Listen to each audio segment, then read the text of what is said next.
Assalamualaikum. Waalaikumsalam. Nah, nah, Ya, silakan Bang Raka. Itu ada di surat Al-Isra ayat 78, surat Hud ayat 114, surat An-Nisa 103, surat Al-Baqarah ayat 43, surat Al-Baqarah ayat 45. Nah, Ya. Itu banyak totalnya lagi 5 itu. waktu itu Pak untuk perintahnya. Enggak, itu untuk Kenapa? totalannya berarti di spesifiknya subuh, zuhur, asar, maghrib, isya itu spesifik gitu Pak. 5 Ini waktu ini gitu kan Pak di ini Al-Qur'an. banyak dulu. Jadi iya ini maaf, jadi banyak. Jadi ada banyak di ayat Al-Baqarah 110, ada ayat Ar-Rum, surat Al-Rum ayat 17 18, terus surat As-Sariyat ayat 56, Al-Hajj 78, banyak. Jadi bisa kok dicari itu gitu loh ya. Soal gitu. Jadi gitu. Jadi nggak ada Oh iya, perintah berarti sholat, total. memang ada. Cuma kalau apakah harus harus subuh seperti jam sekian sih, enggak ada itu. Karena apa? Karena perintah sholat itu yang diajarkan kepada Nabi itu nggak sama seperti langsung kayak peraturan KUHP nomor sekian nggak ada itu. Jadi kadang-kalanya Nabi Muhammad ketika sholat subuh awal, kadang juga akhir. Sama dengan sholat duhur, kadang-kalanya awal juga akhir gitu. Jadi tapi kita tahu jam waktunya subuh, jam waktunya duhur, jam waktunya asar, jam waktunya maghrib, jam waktunya isya gitu. Jadi kita mau tahu gitu loh. Jadi kalau banyak gitu ya. Jadi harus dituntut, harus pokoknya jam sekian sekian enggak ada. Gitu. Kalau diberitakan secara spesifik harus pokoknya seperti yang kami lakukan setiap hari itu enggak didetailkan seperti itu gitu loh. Gitu. Oh gitu. Nah, yang paling spesifik itu dijelasinnya di hadis gitu Pak. Untuk Ya, di waktu-waktu. hadis. Ya, gitu. Jadi ada kalanya memang Nabi Muhammad sholatnya di awal, misalnya zuhur, dia Nabi Muhammad sholatnya di awal waktunya zuhur, sampai kadang-kalanya sampai mendekati yang seperti saat ini kan jam 3, setengah 3, kalau tempat saya kan jam setengah 3 gitu. Itu karena apa? Karena untuk apa namanya kami tahu gitu loh, oh ternyata batasannya sholat duhur itu antara jam kan tempatku jam setengah 12 sampai jam setengah 3 gitu. Nanti Itu yang asar juga kayak sama. yang bayang gitu Pak ya. Kalau di Al-Qur'an yang bentuk bayangan gitu Pak ya. Kalau nggak salah ya Pak. Mohon maaf kalau salah Pak. Ya, pokoknya itulah. Ya, pokoknya itulah. Jadi itu banyak itu. Kalau pokoknya kalau aturan apa namanya perintah sholat itu ada gitu loh ya. Ada ya Pak. Di Al-Qur'an ada Pak ya 5 waktu. Ada. Jadi kalau harus bentuknya harus kayak seperti yang kita lakukan ini, ada takbiratul ihram, ruku, apa namanya sujud dan segala macam, itu nanti baru dijelaskan. Karena dari awalnya pun sebenarnya sholat itu malah cuma 2 rakaat saja, bukan seperti misalnya subuh 2 rakaat, terus apa namanya duhur 4 rakaat, asar 4, enggak. Cuma 2 rakaat terus gitu loh. Nah, baru setelah peristiwa Isra Mi'raj baru dijelaskan bahwa sholatnya subuh sekian rakaat, duhur sekian rakaat, asar sekian rakaat gitu. Nah, di perintah Isra Mi'raj itu turun hadis atau memang diterangkan di Al-Qur'an untuk perintah 5 waktu di hadis. Itu bentuknya jumlah rakaatnya. Berarti di hadis. Tadi kan tanyanya kan waktunya kan, perintah sholat 5 waktunya kan. Ya, tapi kalau apa namanya jumlah rakaatnya baru diterangkan di hadis. Yang pas peristiwa Isra Mi'raj Pak ya. Ya, setelah bisa itu. Tapi sebelum peristiwa Isra Mi'raj itu, semuanya sholat 2 rakaat semua. Oke, oke, Pak. Siap, siap, siap. Ya, ada ini aku nih sudah sholat, sudah adzan Isya, jadi aku mau turun dulu ya. Ya, Assalamualaikum Gurda. Waalaikumsalam Bang Zuma. warahmatullahi wabarakatuh. Iya bang, makasih. Wah, Assalamualaikum teman-teman semua. Waalaikumsalam, Gurunda, Bang Zuma. Waalaikumsalam. Menjelaskan lebih detail lagi nih Pak. Ya, Bang Zuma. Iya, Untuk iya. Bang Zuma tanggapannya apa tuh? Terkait dengan waktu sholat ya. Ya. Iya, Bismillahirrahmanirrahim. Kalau Al-Quran ini sangat tegas ya, di dalam Al-Quran itu dikatakan bahwasanya waktu-waktu sholat itu ditentukan bagi orang-orang yang beriman. Diterangkan di dalam Al-Quranul Karim surah An-Nisa ayat 103. A'udzubillahi minasyaitonirrajim. Bismillahirrahmanirrahim. Fa idza qadaitumus sholata fazkurullah qiyamah wa qu'uda wa ala junubikum fa izat antum, ya. Diterangkan di situ bahwa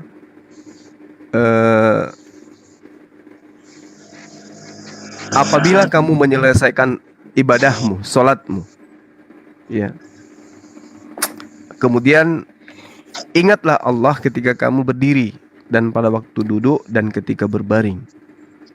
Kemudian apabila kamu telah merasa aman, maka laksanakanlah sholat. Lalu dikatakan di ayat itu, innas sholata kanat 'alal mu'minina kitaban mawquta. Jadi sungguh sholat itu adalah kewajiban yang ditentukan waktunya atas orang-orang beriman. Jadi waktunya memang itu sudah ditentukan oleh Allah.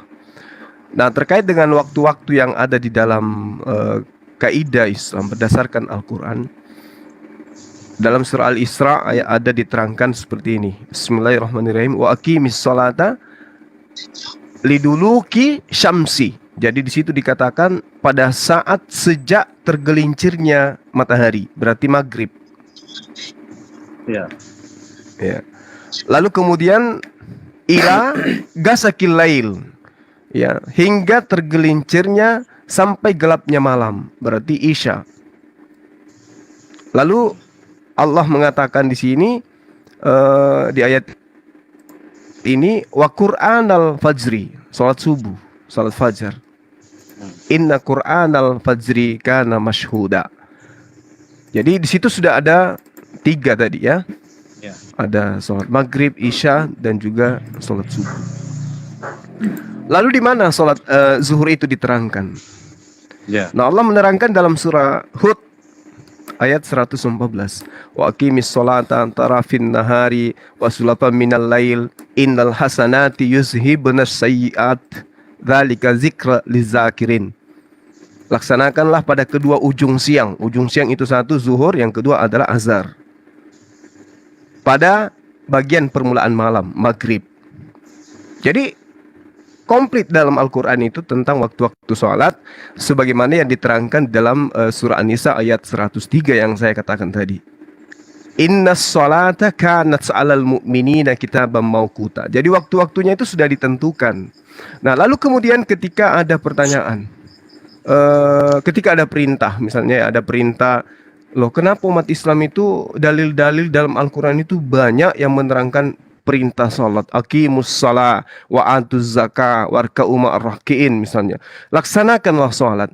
Lalu gimana cara salat itu? Siapa yang mengajarkan kemudian salat?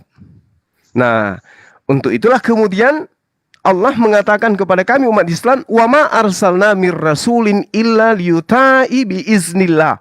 Kami tidak mengutus seorang rasul melainkan untuk ditaati dengan izin Allah. Jadi kita harus mengikuti nih. Makanya Rasulullah SAW mengatakan, "Sallu kama ra'aitumuni usalli." Salatlah kalian, wahai umatku, sebagaimana kalian melihat aku salat.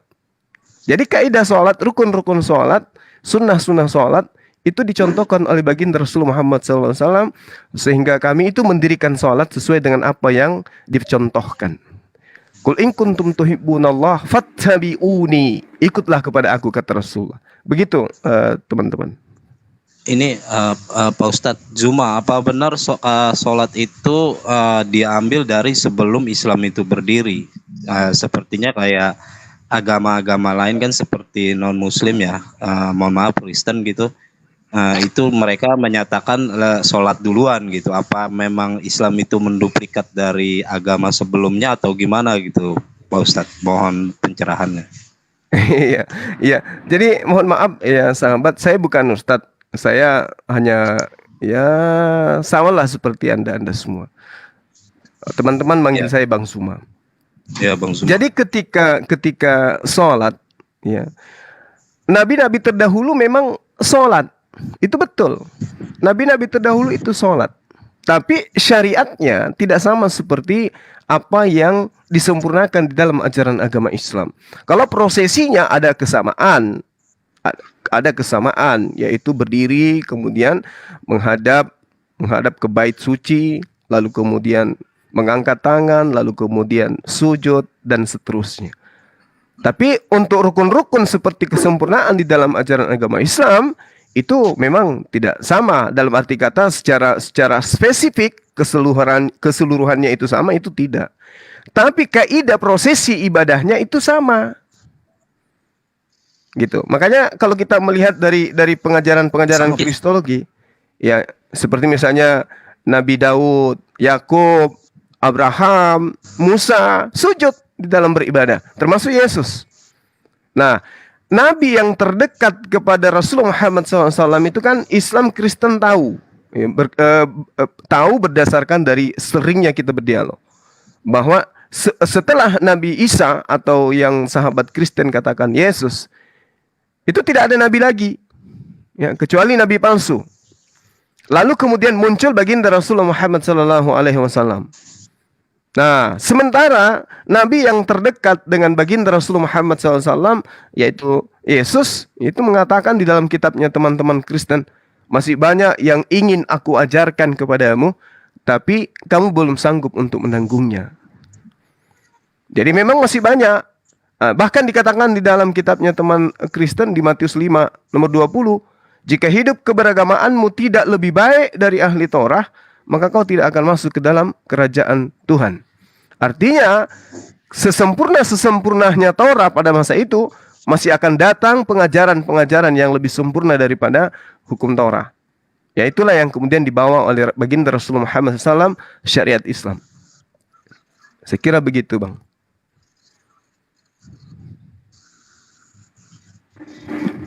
Ya. Shalom Bang. Jadi Bang Juma. intinya sholat itu Ya. udah diberlakukan pada zaman sebelumnya Muhammad. Gimana? Gimana, Bang? Iya. Ya, sholat itu berarti sebelum nabi-nabi itu, cuman mungkin tata caranya atau prosesinya mungkin yang berbeda ya. Iya, ada yang betul. berapa waktu gitu kali ya. Iya. Benar. Nah, yang saya jadi pertanyaan gini, Bang Zuma, kan kayak mereka itu ketika sholat itu di agama mereka itu masalahnya wajib atau tidak, apa pas zaman Nabi Muhammad aja itu sholat itu wajib? Menurut tanggapan Bang Zuma gimana? Apa memang di situ sekedar hanya mentauhidkan Allah sholatnya, atau memang ada kewajiban berapa rakaat di zaman sebelum Nabi Muhammad itu diterangkan dalam Al-Quran atau tidak gitu? Iya, jadi kalau di dalam Al-Quran itu, dalam Al-Quran nabi-nabi terdahulu itu kemudian diberikan syariat, diberikan perintah-perintah. Namun tidak dirincikan bahwa perintahnya itu seperti yang ada di dalam Al-Quran, sholat, zakat, puasa, dan seterusnya. Itu tidak dijabarkan di dalam Al-Quran, tapi dikatakan kami memberikan perintah, tapi mereka kemudian melanggar perintah-perintah itu. Nah, untuk mengetahui itu, Islam ini kan diminta untuk belajar kitab-kitab terdahulu, ya, untuk mengetahui kitab terdahulu. Nah, sementara di sisi lain Al-Quran sendiri mengatakan bahwasanya kitab terdahulu itu sudah tercemarkan dengan adanya penambahan dan pengurangan dan seterusnya. Itu berdasarkan Al-Quran. Nah, artinya bahwa ketika ada perintah dari Rasulullah, jangan kau menerima dan jangan kau menolak. Umat Islam boleh dong belajar. Nah, ternyata setelah kita pelajari di dalam kitab Perjanjian Lama, itu diterangkan di dalam Ulangan 11 nomor 1 dan juga Ulangan 28 nomor 1, dan bahkan banyak data di dalam Perjanjian Lama. Perintah Tuhan dalam hal wajib mentaati dan juga menekuni dengan setia perintah-perintah Tuhan. Itu ada. Artinya ada kewajiban yang sudah Tuhan syariatkan di umat-umat terdahulu. Ada syariat itu. Namun sesempurna syariat itu yang saya katakan tadi, bahwa ajaran Islam itu jauh lebih sempurna dari apa yang Allah wahyukan terdahulu. Makanya tadi saya katakan, Yesus sendiri mengatakan masih banyak, tapi kamu belum sanggup untuk menanggungnya. Tapi ketika dia datang, yaitu seorang penolong lain, maka dialah yang akan mengajarkan segala hal terkait dengan kebenaran, keadilan, dan penginsapan dunia akan dosa. Gitu, Bang. Iya, ini Bang Juma, maksud saya perintah sholat di Al-Quran itu pada zaman Nabi dahulu itu ada nggak di Al-Quran datanya gitu, Bung Juma? Untuk perintah sholat, misalnya Nabi Adam sampai dengan Nabi Isa gitu, untuk ayatnya ada atau tidak di Al-Quran biar lebih jelas lagi gitu. Iya. Itu kan pas zaman Nabi Muhammad itu kan sholat baru dijelasin. Maksud saya untuk yang kayak Nabi Isa itu di dalam Al-Quran itu dikasih perintah sholat itu dari mana gitu? Apa hanya memang asumsi atau gimana gitu kan? Apa dia cuman bertauhid doang gitu kan? Mengadah tangan, berlutut, bersujud gitu. Kalau berdasarkan agama yang lain kan seperti itu gitu, Bung Zuma. Iya. Jadi gini, sahabat saya ya, Bang siapa? Bang 1982. Kita bisa melihat kemudian di dalam Al-Qur'an, baik itu dalam surah Ibrahim ayat 40, atau kemudian di dalam surah Ali Imran ayat 39, atau di Yunus ayat 87. Di situ Allah menceritakan mereka memang diperintahkan sholat. Ada perintah sholat yang datang kepada mereka. Ya, seperti misalnya salah satunya saya ambil ya. A'udzubillahi minasyaitonirrajim. Bismillahirrahmanirrahim. Wa aqimus shalah wa basyiril mu'minin. Itu diwahyukan kepada siapa? Diwahyukan kepada Nabi Musa alaihissalam. Laksanakanlah sholat serta gembirakanlah orang-orang mukmin. Surah Yunus ayat 87. Jadi syariat itu memang sudah ada. Perintah untuk melaksanakan sholat itu memang sudah ada dari sejak itu. Lalu kemudian di dalam surah Ali Imran ayat 39, fanadathul malaikatu wa huwa qaimus yusalli fil mihrab. Kemudian para malaikat memanggilnya ketika dia berdiri melaksanakan sholat di mihrab. Ini bercerita tentang siapa? Tentang Nabi Zakaria. Berarti ada perintah sholat itu jelas. Jadi kalau misalnya dikatakan hanya bertauhid, perintah sholatnya ada, cuman rukun dan juga syarat sahnya itu yang tidak dijabarkan kemudian di dalam Al-Quran, seperti apa mereka kemudian di dalam mendirikan sholat. Nah, kalau di dalam ayat 40 di surah Ibrahim dikatakan begini, Rabbi ja'alni muqimas shalah wa min zurriyati Rabbana wa taqabbal du'a. Ya Tuhanku, jadikanlah aku dan anak cucuku orang yang tetap melaksanakan sholat. Ya Tuhan kami, perkenankanlah doaku. Rabbana wa taqabbal du'a. Ini siapa yang berdoa di sini? Nabi Ibrahim alaihissalam. Jadi Nabi Ibrahim itu berdoa kepada Allah agar sholat itu menjadi panduan dan tuntunan tradisi keyakinan dari anak cucunya secara turun-temurun. Ya makanya kalau dalam kitabnya sahabat-sahabat teman-teman kita Kristen, Yesus sujud, Musa sujud, Yakub sujud, Daud sujud, Salomo, semua sujud. Dan itu adalah rangkaian daripada ibadah sholat. Saya kira begitu, teman saya 1982. Ya. Berarti istilahnya memang komplit gitu ya. Untuk setiap nabi diperintahkan untuk sholat ya, bertauhid kepada Allah gitu ya. Iya. Ya, sholat itu kan inti daripada makrifat itu kan syariat, dan syariat itu apa? Dan pengetahuan kita, penyembahan ibadah kita kepada Allah itu tidak bisa hanya dalam hati. Ya, bahwasanya saya menyembah Allah, kemudian tidak dipraktekkan, itu bahaya. Gini Bang Zuma, untuk arah kiblat kan Mekah tuh. Memang apa Nabi dulu juga arah kiblatnya itu tetap Mekah atau memang tidak dijelaskan dalam Al-Qur'an? Kan kalau sekarang kan untuk umat muslim kan kiblatnya Mekah. Memang apa seperti udah zaman dulu juga kiblatnya Mekah gitu untuk perintah sholat itu? Kalau di dalam Al-Qur'an masing-masing nabi itu punya kiblat. Oh gitu. Iya, mereka masing-masing punya kiblat. Artinya di dalam beribadah,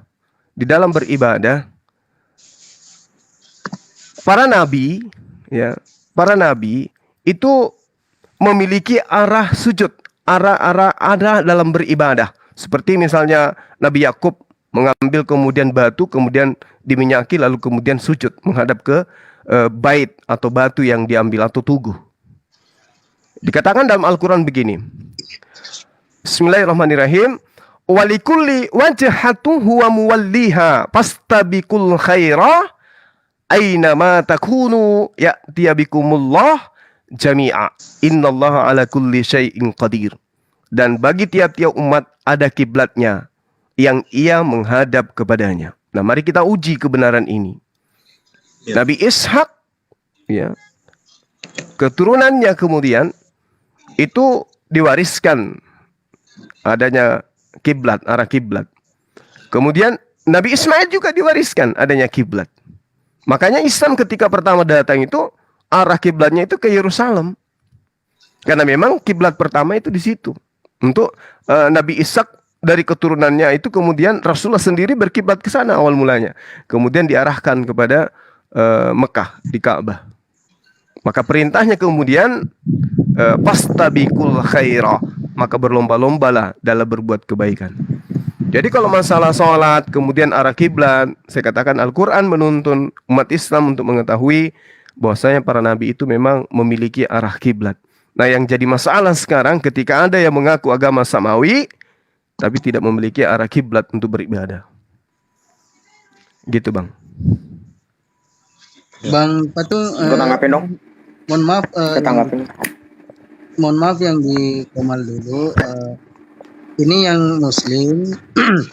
Bang Patung udah bertanya ya. Ada yang mau naik ini. Masalahnya antri yang naik, yang mau naik. Oh enggak, kalau mau naik ya saya turun saya. Kalau yang di luar Islam saya mundur. Ya. Maaf Bang Patung. Makasih ya Bang 1982. Iya siap Bang Zuma.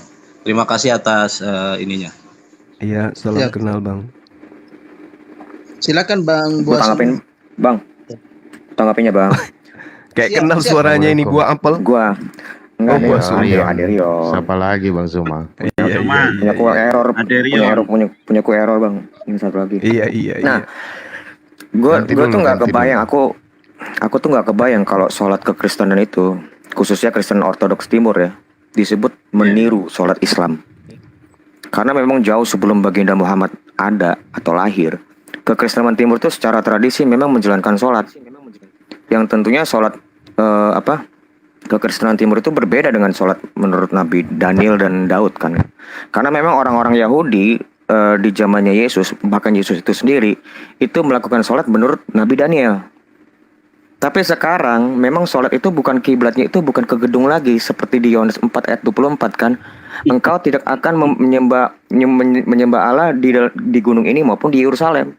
Karena Allah itu roh. Sembahlah Allah dalam roh dan kebenaran. Di mana bait Allah itu sendiri, Bang, di tahun 70 sampai tanggal 14 November 2022 di pukul 19.15 itu nggak pernah ada. Jadi mereka pun sekarang orang-orang Yahudi itu juga sholatnya itu absurd. Karena bait Allah pun nggak ada. Nah, seluruh kekristenan itu, sholat kekristenan timur dari sejak abad pertama, secara tradisi menurut gereja yang ajarkan, itu semua kiblatnya kepada diri Yesus. Yang saya nggak ngerti, kok bisa sama gitu jam-jam sholatnya itu dengan Islam. Kami menjalankan sholat itu 7 waktu dan memang semuanya tidak wajib. Semuanya itu karena makna sholat itu artinya menjaga rahmat, bukan suatu untuk mendapat keselamatan. Orang-orang kekristenan timur tuh nggak sholat dalam rangka mau meraih keselamatan, bukan, tapi mau menjaga rahmat keselamatan itu loh. Nah gitu bang. Jadi sebenarnya menurutku ya, memang dalam tanda kutip Islam ini yang dalam tanda kutip meniru sholat kekristenan, karena jam-jamnya itu jelas sama bang, persis. Tapi bedanya Islam itu tidak bisa menjelaskan makna sholatnya jam waktu itu apa. Kenapa mesti jam 6, kenapa mesti jam 9, kenapa mesti jam 12. Kan seperti kita pernah debat bang. Abang juga nggak udah menegaskan kan, nggak tahu, itu hanya perintah tok tanpa ada makna kan. Sementara kalau di kekristenan itu segala hal itu punya makna. Karena Allah yang kami imani itu adalah Allah yang berhikmat, bukan yang bersuara. Kalau bersuara itu ya burung beo itu bersuara. Tapi setiap perkataannya itu memiliki hikmat. Saya bisa menjelaskan dari sholat jam waktu ke waktu itu, saya menjelaskan maknanya apa dan dasar kitabnya pun apa saya tahu. Itu loh bang. Kok bisa sama? Dan kedua, secara historikalnya juga, Umar bin Khattab juga pernah disuruh sholat di gereja. Tapi beliau menolak. Ini uskupnya namanya Uskup Soporinus. Itu di Yerusalem. Pada waktu Yerusalem itu diambil alih oleh Khalifah Umar. Mereka sebelum menyerahkan kunci gereja, itu Umar bin Khattab disuruh sholat dulu, tapi beliau menolak. Jadi sini secara tegas juga di tahun 636 memang nggak memungkinkan kalau kekristenan itu justru meniru Islam. Sangat nggak memungkinkan secara logika. Gitu bang, kira-kira silakan ditanggapin bang. Iya, baik. Jadi gini, tadi di awal saya sudah menyampaikan ya kepada teman kita yang tadi bahwasanya memang dari sejak dulu perintah sholat itu ada. Jadi bukan Rasulullah Muhammad SAW itu orang yang membawa perintah sholat, tapi dia meneruskan ajaran-ajaran terdahulu dalam hal-hal penyembahan terhadap pencipta langit dan bumi. Jadi kalau saudara saya ini datang kemudian mengatakan Islam itu meniru, tidak ada yang meniru. Tapi memang perintahnya itu berasal dari Tuhan yang sama kepada nabi-nabi. Tuhan nabi itu cuma satu. Nggak ada Tuhan itu dua, apalagi tiga, nggak ada. Jadi ketika ada perintah sholat di dalam ajaran agama Islam, itu bukan hal baru. Kenapa? Seperti yang saya urai tadi di depan, bahwasanya nabi-nabi terdahulu juga itu diperintahkan untuk sholat. Nabi Musa di dalam Al-Quran ada perintahnya dia sholat. Zakaria ada, Abraham. Bahkan kalau kita melihat di dalam surah Ibrahim ayat 40, Rabbi ja'alni muqimas sholah wa min zurriyati Rabbana wa taqabbal du'a. Ya Tuhanku, jadikan aku dan anak cucuku. Nah, berarti kena tuh orang-orang yang tetap setia melaksanakan sholat. Jadi kalau sahabat Kristen Ortodoks kemudian mendirikan sholat, ya itu karena mencontoh nabi-nabi terdahulu. Karena itu ada perintahnya memang. Di Islam juga ada perintahnya. Makanya sholatnya kemudian teman-teman Kristen Ortodoks itu meskipun dikatakan sama waktunya, ya tetapi di dalam kitabnya Kristen Ortodoks tidak ada data bahwa dia harus sholat maghrib, dia harus sholat isya. Tidak ada ayat yang memerintahkan dalam kitabnya. Nah justru kalau kita mengurai lebih jauh, terjemahan kitab Ortodoks ke dalam bahasa Arab itu, ya lebih dulu Al-Quran. Itu sudah pernah saya jelaskan dulu. Itu sudah pernah saya jelaskan. Artinya bahwasanya kalau dia lebih dulu Al-Quran daripada kitabnya Kristen Ortodoks dalam bahasa Arab, ya sangat boleh jadi mereka ngambil dari sholatnya Islam. Tapi itu tafsiran. itu tafsiran. Karena sampai sekarang saya belum menemukan literal yang kemudian menjelaskan dengan sesuai dengan fakta. Tapi kalau ada kesamaan, yes, tidak masalah. Karena agama Kristen itu mengklaim diri mereka itu berasal dari ajaran nabi-nabi.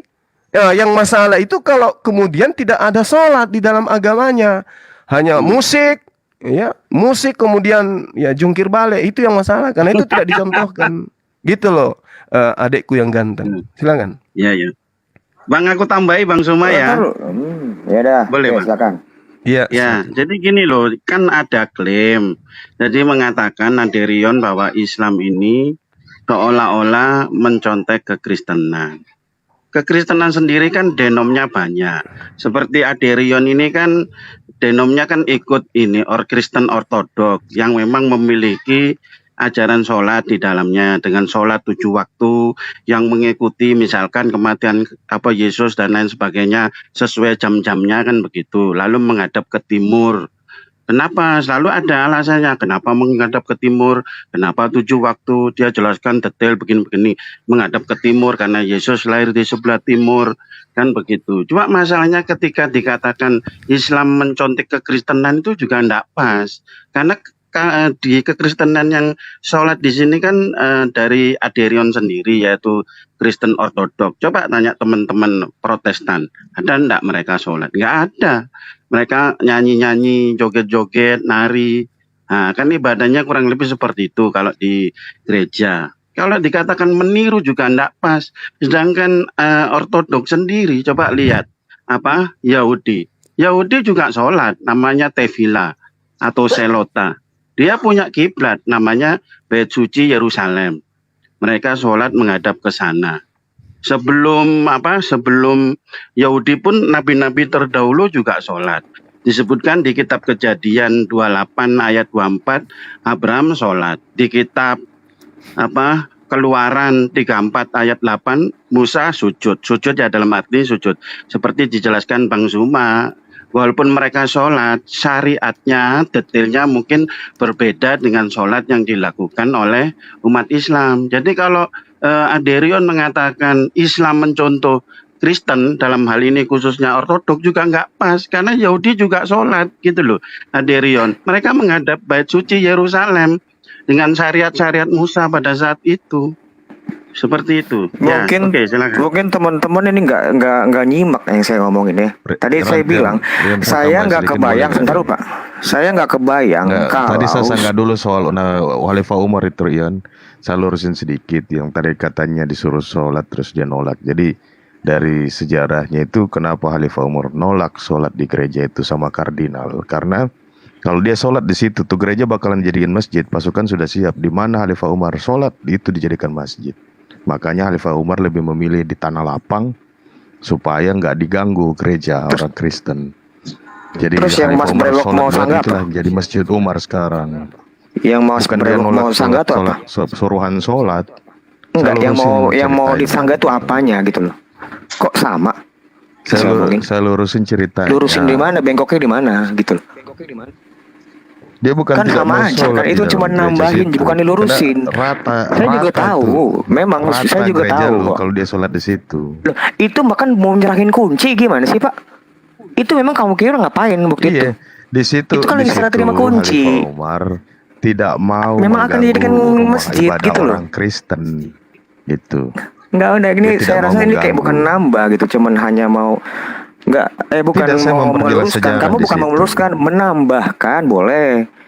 Yang kamu kasih tahu tambahan, bukan meluruskan. Apa yang mau lurusin? Iya, terkesan tadi lu framing, makanya gue lurusin. Bukan framing, saya sejarahnya ada kok. Kalau mau, memang sejarah saya salah di tahun berapa, itu lurusin Bang. Lurusin itu kalau mau. Tapi kamu cuma nambahin kok. Dia karena apa dia nggak mau sholat di situ karena kalau bla bla bla. Ya udah nggak apa-apa. Ya fun juga toh. Tapi akhirnya memang benar kan, Khalifah Umar menolak toh. Ada yang salah dari yang saya omongin? Dia ada, kan? Dia menolak karena takutnya nanti. Kalau karenanya saya nggak ngomongin tadi karena apa. Gitu. Ya, saya nggak ngomong karena apa gitu loh. Ceritanya, kamu mau nambahin nggak apa-apa. Penonton paham. Bukan, iya, cuman kamu bilang meluruskan apa yang lurusin. Habis itu kalau dilanjutin lagi ditanya di mana orang-orang Yahudi, sudah kami bantai. Enggak masalah, saya nggak ngomongin itu. Maksudku kalau mau Bener nanggapin apa yang saya omongin aja, Pak. Saya nggak bahas orang Yahudi saat itu kok. Iya, Mesti enggak, maksud- pinter gitu loh. Kita mesti cerdas milih-milih kata-kata gitu. Kalau mau bilangin meluruskan, berarti ada yang bengkok. Loh, sifat kamu nambahin kok. Apanya yang bikin kamu terguncang ini? Bukan terguncang. Kamu mau lurusin apa? Makanya saya tanya, memang kamu mau ngelurusin apa? Terus, Saya tanya. terus Bang, kamu cepet-cepetin ngerebutin nambahin apanya? kok. Nggak lurusin apa? Yang bengkok mana coba? Mana yang bengkok? Iya, yang saya bilang tadi terkesan framing, makanya saya lurusin. Sensi, berarti kan Bukan bicara soal perasaanmu. sholatnya di situ. Itu masalah perasaanmu. Kamu dengan perasaanmu kalau terkesan. Lah iya, Saya kan tadi sekarang- nggak, bukan itu. Sekarang saya ngomong salahnya di mana? Loh, salahnya kamu katanya Kamu ngomongnya aja yang meluruskan ngomong di loh. sini. Kamu suka nambahin kok. Meluruskan tuh berarti ada yang bengkok. Bengkoknya di mana coba? Iya, Kawan-kawan. tujuan lo, Udahlah, bolak-balik. tujuan lo Kelamaan. tadi yang ngomong sholat tadi, gue begitu Iya, lurusin lo benar. tersinggung. Makanya Lu tuh punya Bapak tujuan ini sendiri kan berarti. fokus gitu loh. Fokus sama yang saya omongin. Iya, lu punya tujuan terselubung, makanya lu tersinggung Bukan, kan kalau gua enggak. lurusin. Bukan, nah, kan gitu kan otaknya kotor. Otak Mas itu terlalu kotor. Terus ngapain lu bawa nolak sholat? Bukan nolak sholat, apaan sih nolak? Saya bilang, saya tidak terbayang kalau sholat kekristenan itu dituduh malah mencuri atau mengikutin Islam itu loh. Yang saya bilang. Iya, terus rangkaian tadi lu Udah, gue bicara gak mau panjang lebar soal debat-debat sholat. ini, debat-debat kusir gue udah Kita lama urut nih. dibilangin, Pak. Kembali ke topik. Kurang begitu tertarik gue mau debat-debat Makanya. kusir. Silakan Bang Malikil. Ya, yang tertib lah Bang Brewo, Bro Ade. Tidak kan saya ngomong kok langsung dia marah-marah. Loh, kamu bilang meluruskan, berarti kan harus Nggak ada yang usah, bengkok. Herdi lu nggak usah ini Kamu bilang ngomong melurusnya apa. berarti sebelumnya ada yang bengkok dong. Nah, yang bengkok apa? Iya, sekarang yang gue tanya, Mana yang ngapain lu bengkok? bawa cerita Khalifah Mana Umar yang nolak bengkok? sholat di Enggak, situ? mana yang bengkok? Loh, memang benar nolak kan? Ngapain lu bawa-bawa? Menolak Iya, nggak? terus tujuannya Loh, dirangkaikan saya nggak dengan ceritain soal saya nggak kita ceritain niru itu. sholat tadi apa? Loh, bukan. Saya tidak menjelaskan kenapa tujuan menolaknya. Kamu tambahin nggak apa-apa. Fine.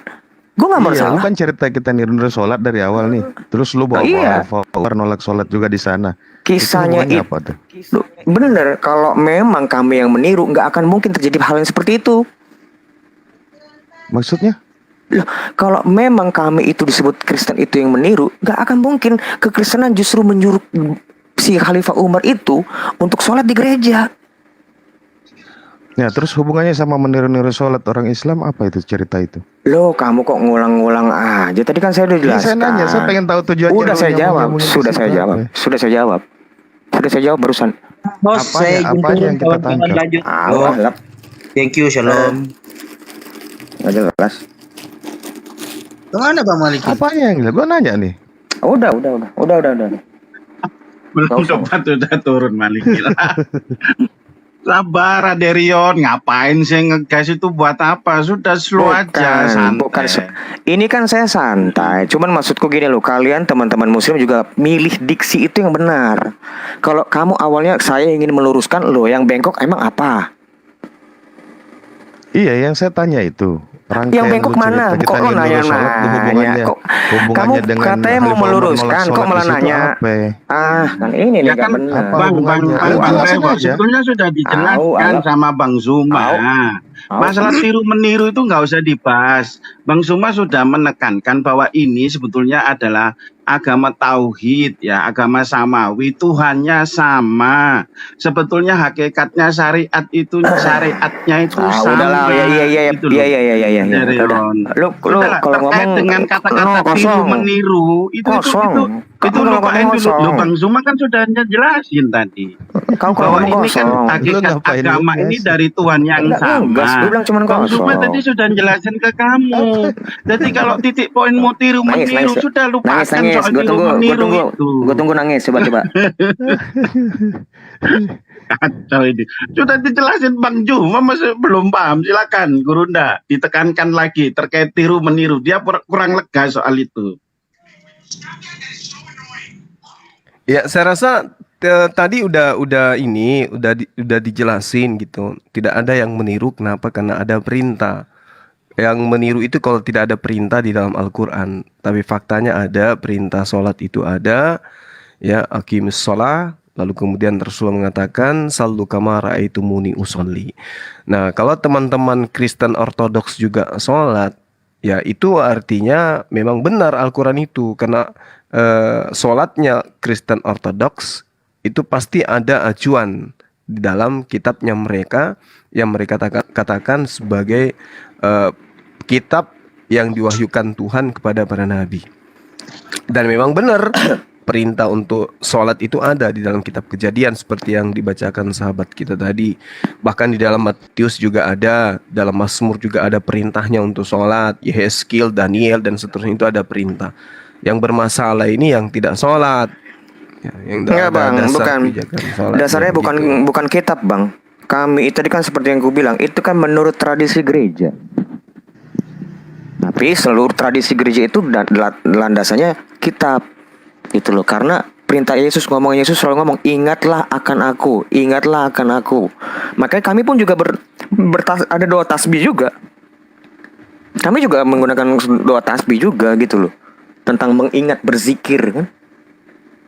Gitu loh. Jadi memang landasannya itu tradisi gereja.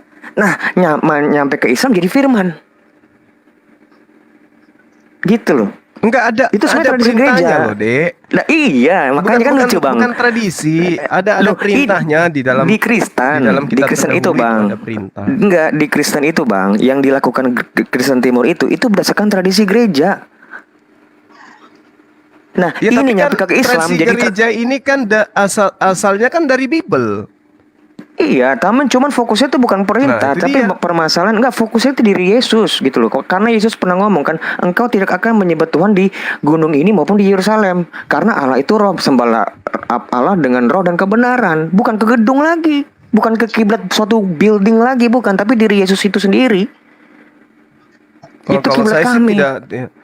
Iya, jadi kalau saya sih tidak mengarahkan ke situ ketika saya menggunakan data di dalam kitabnya teman-teman Kristen, karena Yesus tidak pernah mengatakan dirinya kiblat. Itu cuma tradisi gereja aja. Lo memang iya, tadi kan saya bilang tradisi gereja. Kan lucu, di Islam jadi bukan tradisi, malah jadi wajiban kan. Nah, kalau di saya Islam bilang itu tradisi. itu adalah suatu perintah dari pencipta langit dan bumi yang karena dilaksanakan secara turun-temurun sehingga nampak seperti tradisi gitu. Tradisi itu kan sesuatu yang dilakukan secara berulang, dan ini hukumnya wajib, maka sholat itu dilakukan berulang, non-stop. Berarti perintah sholat itu gitu loh. Sholat itu tradisi. Jadi sebenarnya tidak ada pertentangan di sini. Islam, Kristen Ortodoks sholat, ya nggak apa-apa. Artinya sama-sama menjalankan tradisi, karena Islam juga tradisinya itu adalah sholat. Tradisi dalam arti kata didasari oleh perintah. Nah, sekali lagi, tradisi itu adalah sesuatu yang dilakukan secara berulang-berulang dan juga secara berkelompok, itu yang dimaksud dengan tradisi.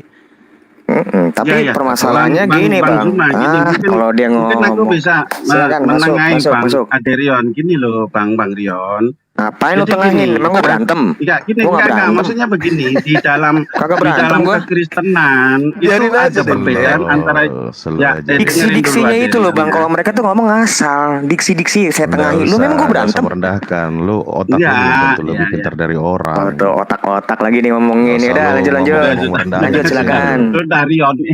Aderion sudah ditenangin dulu. Jadi gini, kan ini ada 3 agama ya kan, ada Islam, Kristen, Yahudi. Kalau menurut sudut pandang Kristen, memang kita tahu ibadah itu tidak wajib, tapi rasa syukur saja kepada Tuhan. Seperti orang Protestan kan mereka tidak ada itu yang namanya sholat, mereka tidak sholat. Mereka cukup datang hari Minggu ke gereja mengucapkan syukur kepada Tuhan dan tidak ada kewajiban soal itu. Nah ini titik masalahnya di situ, Aderio. Ketika Islam dan Yahudi, syariat itu adalah kewajiban. Sedangkan di dalam agamamu, syariat itu nggak ada gitu loh. Coba ada syariat apa, aku pengen tahu di dalam agamamu. Beribadah pun itu bentuk syukur. Menurut yang dikatakan para pendeta, mereka itu datang ke gereja itu hanya wujud syukur aja. Begitu, nggak ada syariat yang mengikat di dalam kekristenan. Jadi kalau kamu bilang begitu, ya juga jadi aneh ke dalam kita yang Islam, bahkan Yahudi. Selota bagi mereka itu hukum, bagian dari hukum Taurat yang wajib mereka lakukan. Taurat Gitu loh. mana? Bahkan mereka menghormati buku Taurat sucinya itu, mana? mereka hormati. Mereka ya Taurat mana makanya yang kamu ngomong sholat? jangan melihat tahu. Ya Nah, makanya kamu kan kamu nggak jangan loh. tahu. Ini dengerin. Itu dari Mazmur Daud sama kitab Masalahnya Daniel. Nah, ya kan ngasal. Kamu Aderion, ngasal. masalahnya yang kamu sebut Taurat Yang itu ilmu saja. Ya gini kacau. Yahudi itu ada tanah. Ya, Taurat, tanah itu Nevi'im, apa? Ketubim. Makanya Nah, terus kamu sholat di mana? sekali-sekali buka Sefaria. Terus sholat dia di mana? Di situ detail peribatan mereka itu Terus sholat berdasarkan wajib. apa, Ya bukan iya, namanya bukan Apa? sholat, tapi istilah Yahudi adalah tefillah atau selota. Dan itu merupakan syariat buat Di mereka. mana? Di Begitu loh, Taurat mana? Aderion. Tauratnya Jadi di mana? jangan, ya makanya kamu baca gitu loh. Kamu kan nggak Bagaimana kamu ngerti. tahu? Coba Loh, saya sekali tahu. kamu buka Saya tahu, Pak. Sefaria. Separia Ya makanya lagi. Saya mereka bilang itu itu ibadah berdasarkan di sana. Daud, Mazmur Daud dengan kitab Nggak Nevi'im, mau kitab dengar. Daniel. Kamu bilang Taurat mana? Coba Taurat mana? Ya masalahnya yang kamu anggap Taurat kan hanya Nah, PL. Orang Yahudi itu ada tanah. Taurat, Nevi'im, Nevi'im, Ketubim. Ketuvim, Tata ya di cara mana lah? beribadat itu semua jelas di sana. Ah, Mereka ini nggak ada ilmu berdoa nih. bagaimana, Nggak ada ilmu, nggak ada menghadap ilmu. mana itu semua detail Udah, di nggak ada situ. ilmu nih. Udah, nggak ada ilmu. Udah, Gitu loh. iya. Silakan, Bang Iya, Ruma, Pak. silakan. Nah. Aderion. Santai aja kita. Jadi sholat itu memang adalah satu kewajiban, itu perintah. Nabi-nabi terdahulu juga melakukan sholat. Jadi kalau teman-teman Kristen Ortodoks juga melakukan sholat, ya alhamdulillah kita hargai itu. Yuk sama-sama kita sholat kan gitu, nggak usah diperdebatkan. Umat Islam sholat berdasarkan perintah di dalam Al-Quran. Kaidah pelaksanaannya dilaksanakan karena mencontoh kepada Rasulullah Muhammad SAW. Teman-teman Kristen Ortodoks juga mengaku mereka sholat, mencontoh kepada tradisi gereja. Ya sudah, sama-sama sholat. Yang tidak, yang jadi masalah ini yang tidak sholat gitu, baik yang di Islam maupun yang di Kristen Ortodoks. Itu loh. Jadi tidak Ya perlu udah, ada oke, yang oke. dipertentangkan. Iya toh? Oke. Iya. Masalahnya Oke, teman-teman lanjut. abang ini lo milih diksi-diksi itu salah-salah mulu. Kenapa? Jatuh-jatuh mulu Diksi itu. apa? Nah, ini mulai lagi nih. Diksi yang mana? Lu nggak usah eksegese di sini. Logical fallacy lu Eksegese dari lagi, tadi kita bikin eksegese ketawa. lagi lu bilang astaga naga. Pemilihan diksi kok gue bilang Sekarang kok jadi gue eksegese? ngurut. Kalau gue mau Ngurut, di belakang, lu cerita kita niru-niru mana? Mijet, kamu mijet. Mijet atau Mana gimana? yang niru? Coba tunjukin coba. Kan Yang mana gitulah dalam niru? Derion, nggak Apa sopan pegel? kamu. Kamu itu debat Nah, di sini, marah, jangan menilai marah. yang berdebat di sini. Kamu Jangan coba menghina orang, tunjukin, bilang coba. mijet, Ngambek dulu deh, mijet kayak ngambek. gitu. Gue mute ya, gue mute. Jangan gitulah, Derion. Jangan menghina orang lah, gitu loh. Anjir gue dibilang ngina apaan sih? Iya, sekarang kita tanya mananya yang niru. Udah, kita buat topik baru aja udah. Udah cukup. Topik baru ya bang. Tentang Iya, ini bang. lanjut. Tentang ini. Apa bedanya Injil dan Taurat? Gue pengen tahu gitu. Di Islam itu nggak jelas bang. Apa beda? Kalau di Islam itu sederhana aja. Taurat itu adalah perintah dan larangan Tuhan yang datang kepada Bani Israel melalui perantaraan Nabi Musa alaihissalam. Sementara Injil itu sendiri adalah perintah Tuhan yang datang kepada Nabi Isa alaihissalam. Itu aja pokoknya. Sama seperti Al-Quran. Al-Quran itu adalah perintah dan larangan yang datang kepada baginda Rasul Muhammad SAW. Iya kan audiensnya juga orang Israel. Audiensnya Iya, kan sama-sama orang Israel nih. Lantas bedanya apa? Nah, jadi bedanya gini. Kalau Torah itu perintahnya jelas, terdiri daripada syariat. Syariatnya itu seperti yang saya katakan barusan, ada perintah sholat di dalamnya, ada perintah berwudu, ada perintah berkurban dan seterusnya. Jadi ada perintah ibadah yang dibarengi dengan gerakan-gerakan badan. Itu Torah. Nah, sementara Injil itu adalah hikmah. Apa itu? Pelaksanaan Torah dengan esensi khusyuk dan ikhlas. Nah, kalau Torah yang dilaksanakan oleh teman-teman Yahudi di masanya ya, maksud saya dari pengikut-pengikut Musa sampai kepada Nabi Isa atau Yesus, itu mereka melaksanakannya tapi tidak dengan ikhlas, tidak dengan khusyuk, tidak dengan benar-benar meyakini bahwa ini adalah sebuah perintah yang wajib kemudian dilaksanakan. Tapi dia hanya melakukannya dengan ria, dengan membatalkan kewajiban dan seterusnya. Begitu Nabi Isa datang membawa Injil kemudian, itu tetap Torah, tapi hikmahnya adalah melaksanakan perintah itu dengan ikhlas, dengan khusyuk. Jadi hatinya juga ikut, bukan cuma badannya. Berarti kalau Taurat itu nggak dengan khusyuk, tapi Injil yang bedanya ya, ini gue catat nih bang. Jadi perbedaannya itu di khusyuk atau enggaknya dong? Saya katakan bahwasanya Nabi Isa alaihissalam itu tidak membawa syariat baru. Beliau tidak membawa syariat baru. Beliau melanjutkan syariat Torah, tetapi dengan pemahaman yang lebih mendalam, dilaksanakan dengan betul-betul dilaksanakan dengan hikmat. Iya, bukan kalau kemudian. Iya bang, kalau disebut betul-betul dilaksanakan dengan hikmat, berarti kan permasalahan kan di orangnya, bukan di kitabnya.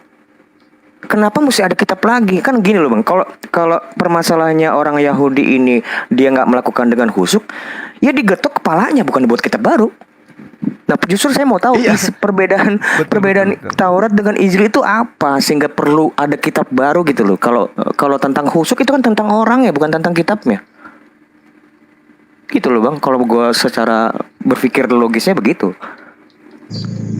Iya, jadi gini, Isa alaihissalam itu tidak datang membawa syariat, tetapi Isa datang kemudian untuk mengajak Bani Israel melaksanakan hukum Taurat itu dengan ikhlas, bukan karena terpaksa, bukan karena ria. Makanya di dalam Al-Quran, ini lagi-lagi Al-Quran yang saya uraikan. Di dalam Al-Quran itu dikatakan dalam surah Ali Imran ayat 48, wa yu'allimuhumul kitaba wal hikmah. Jadi dia datang kemudian Nabi Isa itu mengajarkan dengan hikmat. Nah, hikmat apa yang diajarkan? Hikmat Torah. Artinya Torah yang tadi diajarkan kepada Nabi Musa alaihissalam dipermantap lagi oleh Nabi Isa alaihissalam, bahwa seperti ini loh kalian harus melaksanakan Torah itu dengan ikhlas, bukan karena ria, bukan karena mau dibilang dan seterusnya. Itu bahasa kita. Jadi hikmat Injil itu mengajarkan kemudian Bani Israel untuk taat kepada hukum Torah dengan ikhlas, betul-betul kembali kepada hukum Torah, mengajak kembali kepada mereka untuk melaksanakan perintah Tuhan yang ada di dalam perintah yang datang kepada Nabi Musa. Makanya dikatakan di dalam Markus 16 nomor 17, ya seingat saya Markus atau Lukas itu ya, dikatakan gini, lebih mudah langit dan bumi ini lenyap daripada setitik pun dari hukum Torah. Itu makanya Nabi Isa itu datang memang untuk meneguhkan Bani Israel untuk kembali kepada hukum Torah itu sendiri. Dan ajakan inilah yang disebut hikmat Injil. Enggak, aku belum dapat sejujurnya ya. Jadi ini yang diatur tuh jadi orangnya bang. Memangnya kalau pengajaran tentang taat pada Taurat di hukum Taurat itu sendiri sebelumnya memang nggak diajarin dengan menjalankan dengan taat atau dengan hikmat? Ya bagus. Jadi gini, di dalam yang kita tahu ya selama kita belajar tentang dua agama ini, di dalam ulangan misalnya ulangan 11 nomor 1 atau ulangan 28 nomor 1 atau Yehezkiel 19 nomor 8 kok lari ke Yehezkiel atau ulangan 27 nomor 26. Jadi di situ ada perintah wajib untuk melaksanakan hukum Torah yang mana muatannya ketetapan, ketentuan dan hukum-hukum Tuhan. Itu ada perintahnya di situ. Sehingga muatan atau cakupan pengajaran Yesus ketika dia datang, coba Anda lihat. Selalu dia mengarahkan kemudian Bani Israel untuk apa? Taat kepada perintah Tuhan. Mau mendapatkan hidup, ikuti perintah Tuhan. Harus berdasarkan kehendak Tuhan. Sementara kehendak Tuhan itu adalah hukum Torah. Makanya dalam Yeremia itu kita lihat di Yeremia 31 nomor 33, Tuhan memasukkan hukum Taurat ke dalam batin setiap Bani Israel. Tapi karena Bani Israel itu tegar tengkuk, maka Nabi Isa datang diutus. Makanya dikatakan, aku diutus hanya kepada domba-domba yang hilang. Kenapa dikatakan domba yang hilang? Artinya domba yang meninggalkan hukum Taurat yang Tuhan berikan kepada Bani Israel. Itu kepada mereka Yesus diutus, mengajak mereka untuk kembali kepada hikmat Taurat itu sendiri. Yaitu yang saya pahami terkait isi daripada Injil. Makanya pernyataan-pernyataan Yesus ketika kepada Bani Israel, coba Anda lihat dalam kitab saudara, semua ajakannya itu harus kembali taat dan kembali kepada perintah Tuhan. Oke, tentang yang tentang apa di Yeremia 31 itu kan tentang perjanjian baru. Memang perjanjian lama itu memang sudah mereka langgar. Itu kan ada di ayat 31-nya. Namun sekarang adanya belum sekarang, kalau bagi mereka belum ya. Perjanjian baru belum ada ya. Bagi orang Yahudi yang sekarang, mereka masih menantikan perjanjian baru itu. Yaitu nanti akan dipenuhi oleh Mesias itu sendiri.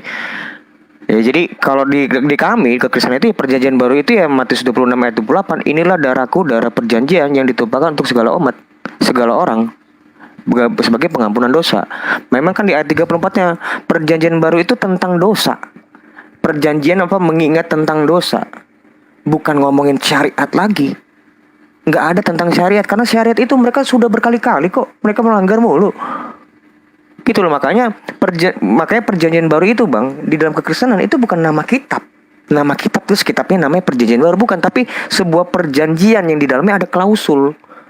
Bukan sebuah nama kitab ya. Kitab perjanjian baru itu ya di dalamnya ada 4 kitab Injil dan kitab-kitab yang lain. Begitu. Gitu Bang. Iya, jadi gini, kalau kita di ajaran Islam itu yang menyikapi tentang Injil itu, hikmat Injil itu setingkat dengan hadits. Jadi Injil itu setingkat dengan hadits dalam cakupannya. Kenapa? Karena Injil itu adalah firman Tuhan yang kemudian diuraikan oleh Nabi Isa alaihissalam.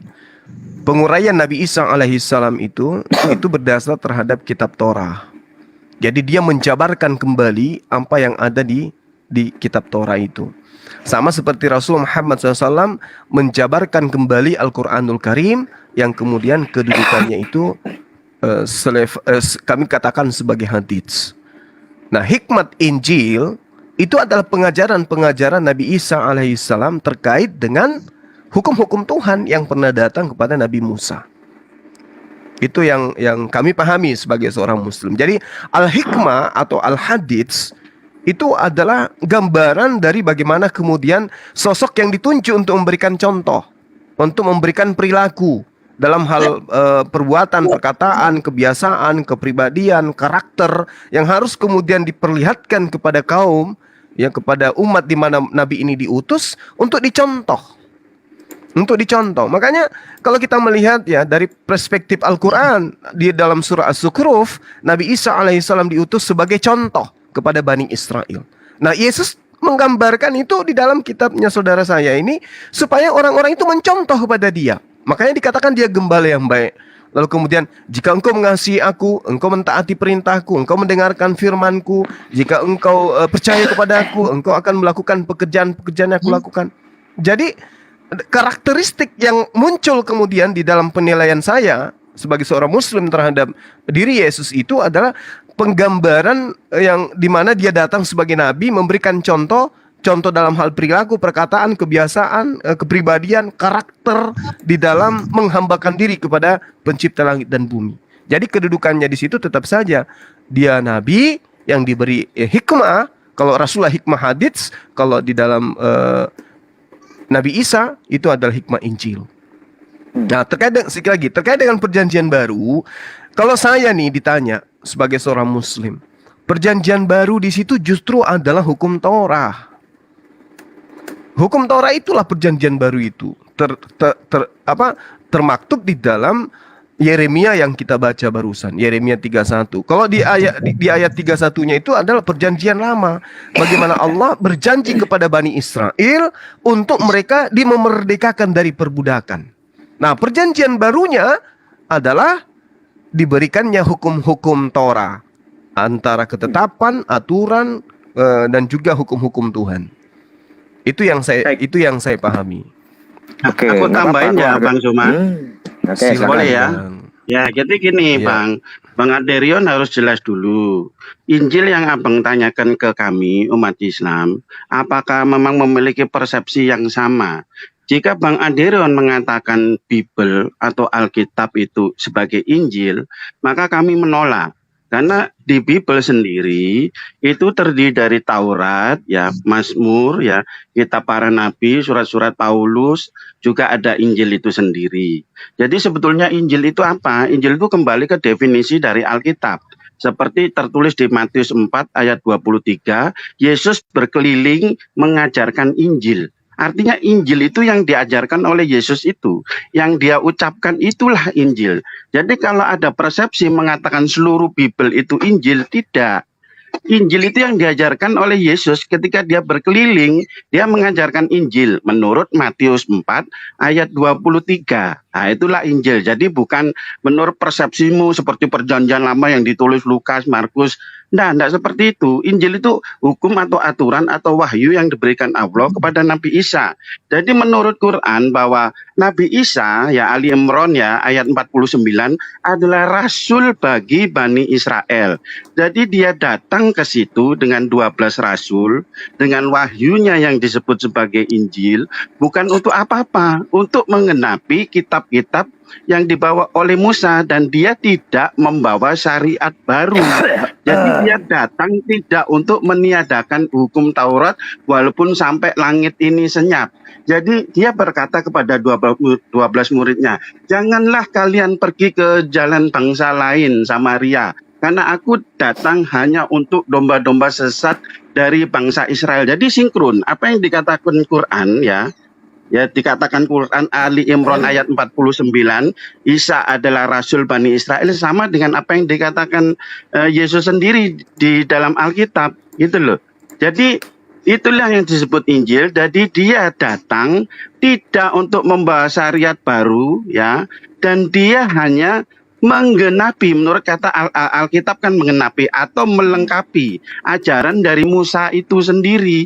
Jadi sebetulnya tidak beda jauh secara esensi antara Taurat dengan Injil, itu secara esensi nggak akan jauh. Begitu, dia tetap mengesahkan Tuhan. Dengarlah wahai Israel, Allah kita, Allah itu Esa. Inilah hidup yang kekal itu, bahwa mereka mengenal engkau satu-satunya Allah yang benar, dan Yesus Kristus yang telah engkau utus. Itu kurang lebih begitu, silakan. Ya, ya kan, jadi kan kalau ada dua orang ini kan jadi tambah poin yang saya harus tanggapin.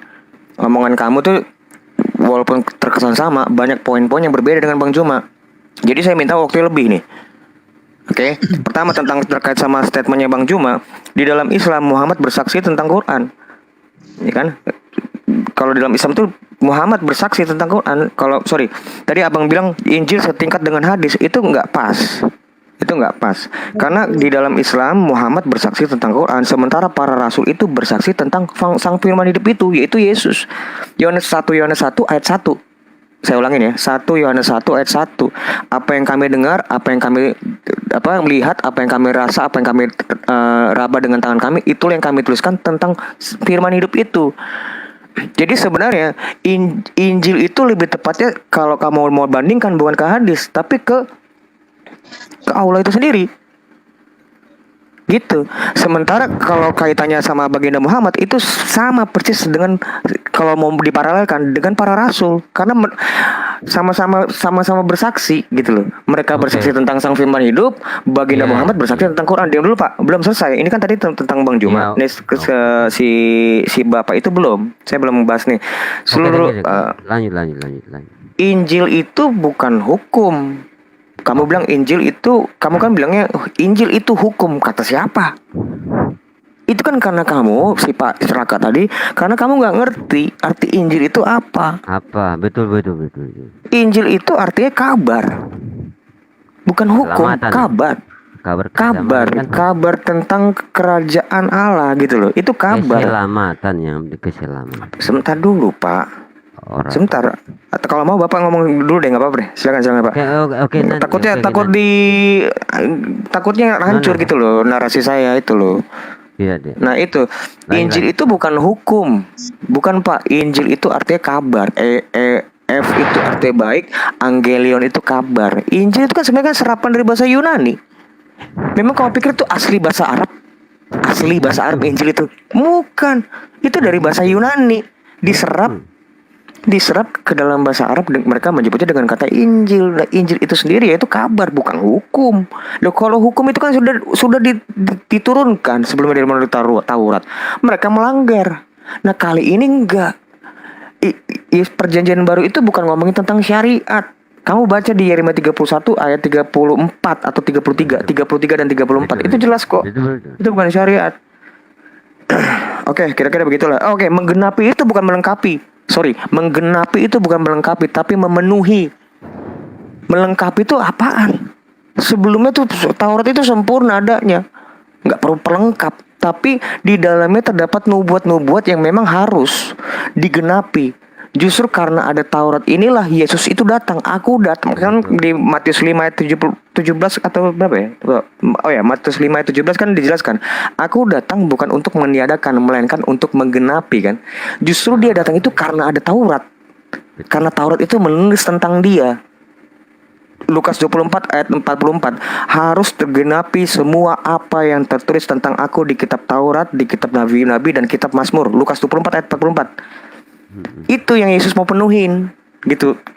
Tipologi di dalam di dalam perjanjian lama, nubuat-nubuat itu dipenuhi oleh diri Yesus, bukan dilengkapi. Enggak ada yang kurang. Tapi dilengkapi gitu loh. Fulfill kalau bahasa Inggrisnya, fulfill, to fulfill. Kayak gitu kira-kira. Silakan Bang ditanggapin.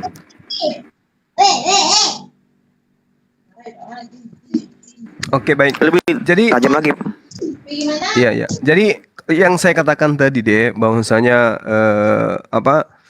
al-hikmah atau al-hadis itu adalah penggambaran yang kemudian diberikan kepada sosok nabi yang kemudian diutus kepada sebuah kaum untuk memberikan contoh perilaku, perkataan, kepribadian, karakter, kebiasaan, yang mana kemudian praktek ini akan dijadikan sebagai suri toladan kepada kaum di mana mereka itu diutus. Makanya saya katakan bahwa Injil itu, pengajaran Yesus itu adalah levelnya sama seperti hadits, rangkaian daripada uraian daripada hukum-hukum Tuhan yang datang kemudian berdasarkan wahyu. Makanya ketika Nabi Isa alaihissalam datang kepada Bani Israel, itu dia tidak membawa syariat baru, dia tidak membawa hukum baru. Yang dia jabarkan adalah pengamalan, tata cara, praktek menjalankan daripada hukum Torah. Itu yang kemudian dicontohkan oleh baginda Isa alaihissalam.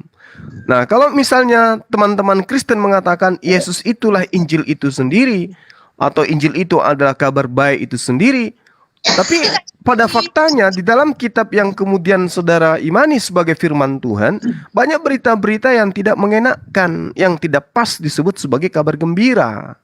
Kabar gembiranya itu kan poinnya hanya beberapa item. Contohnya Yesus mati menebus dosa. Itu Pak, di-mute dulu Pak Sugianus, Pak. Ini mengganggu Pak. Di-mute dulu Pak. Di-mute dulu Pak. Oke. Kabar gembiranya itu ya untuk teman-teman Kristen, lahirnya sosok Tuhan dalam rupa manusia, kemudian mati, dibunuh oleh manusia, ditebusnya dosa manusia, kemudian apalagi masuk surga tanpa ada hisab dan seterusnya, tidak ada kemudian alam barzah, mati langsung surga. Itu kabar gembiranya. Tapi bukan item itu aja yang ada di dalam Bible itu sendiri. Tuduhan bahwa Yesus itu mati terkutuk, dan banyak lagi hal-hal yang tidak bisa dikategorikan sebagai kabar gembira. Bahkan kalau saya lihat itu lebih layak dikatakan kabar mengenaskan gitu. Diludahi, diseret, ditampar dan seterusnya. Itu bukan kabar gembira. Tapi kalau teman Kristen mengatakan yang dikatakan kabar gembira itu adalah Evangelion, yang adalah kitab yang dituliskan oleh teman-teman Kristen, dan Yesus itu sendiri adalah kabar gembiranya, ya ini mungkin butuh penalaran yang lebih dalam lagi untuk saya pahami gitu sebagai seorang yang selama ini belajar. Jadi kalau di Islam, kata Injil itu sendiri itu adalah isim alam ya, isim alam, isim penamaan terhadap objek yang sudah jelas adanya. Misalnya nama sebuah kota atau nama sebuah objek, nama sebuah tempat, itu sudah jelas itu. Jadi tidak ada kemudian definisi atau tidak ada kemudian pengertian seperti misalnya durian adalah atau mangga adalah atau suma adalah, itu tidak seperti itu. Tetapi kata Injil itu sendiri itu adalah isim alam. Isim alam itu artinya adalah satu nama yang diberikan oleh Allah kepada benda tertentu. Itu pengertian isim alam yang dalam kajian ajaran agama Islam. Sehingga kalau kita ditanya apa arti Injil, ya kita tidak bisa memberikan arti layaknya apa arti suma. Karena kenapa? Itu adalah isim alam yang menempati pemahaman setelah isim damir di dalam kaidah bahasa Arab. Ya, tapi ini kan kita tidak sedang mengkaji nahwu sharaf. Nah, sehingga ketika dikatakan Yesus itu Injil itu sendiri, ya saya rasa itu tidak relevan dengan apa yang kita lihat di dalam kitab saudara. Contoh di dalam Kisah Para Rasul 8. Bagaimana kemudian Filipus itu memberitakan Injil Yesus.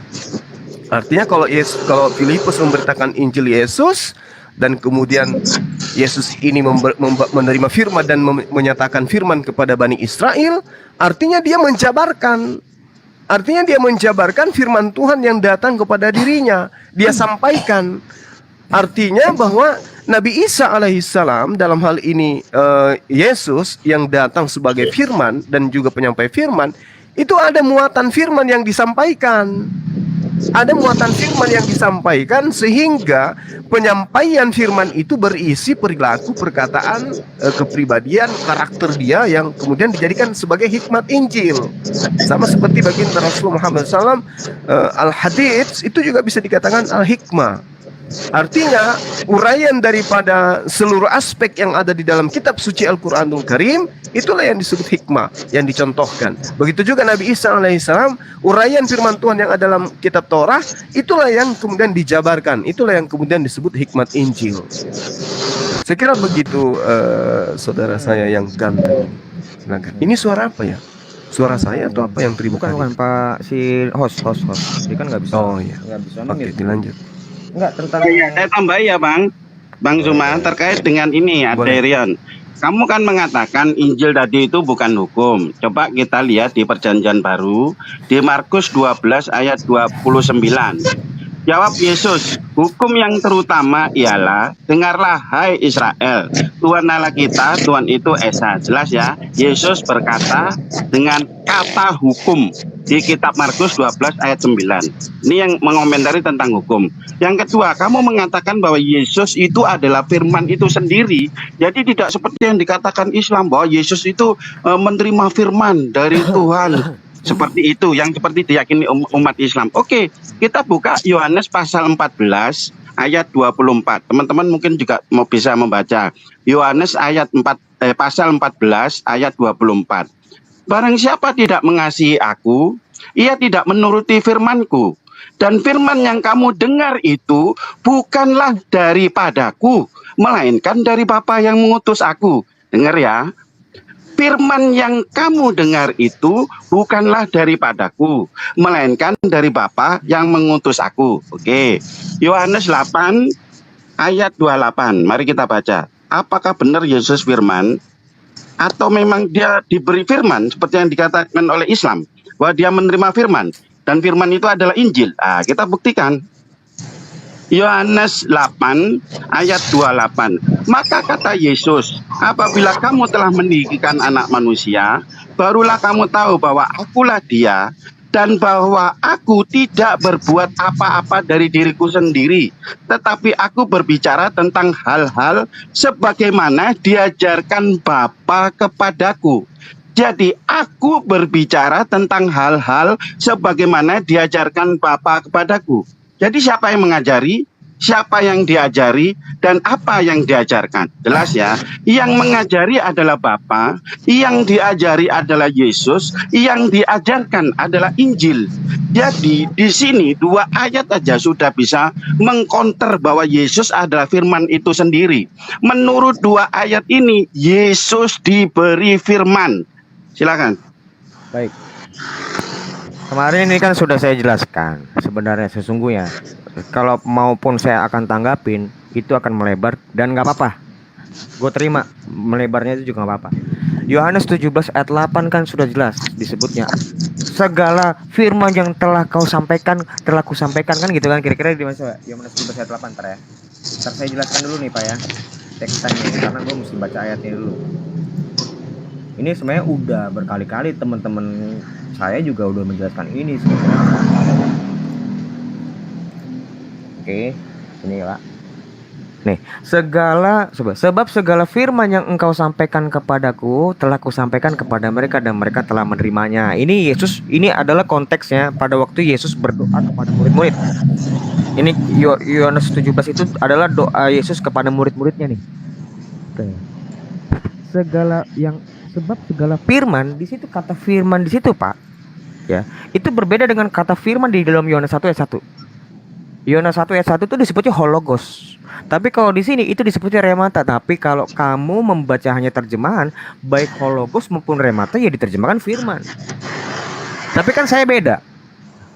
Kamu kan cuma hanya modal 2 ayat. Kalau saya ini gini loh, makanya gue bilang orang-orang Islam kan suka ngomong, oh ini kalian gak logika. Kenapa kalian nganggap kami ini gak berlogika? Yang kalian terima itu cuma hanya yang kalian suka.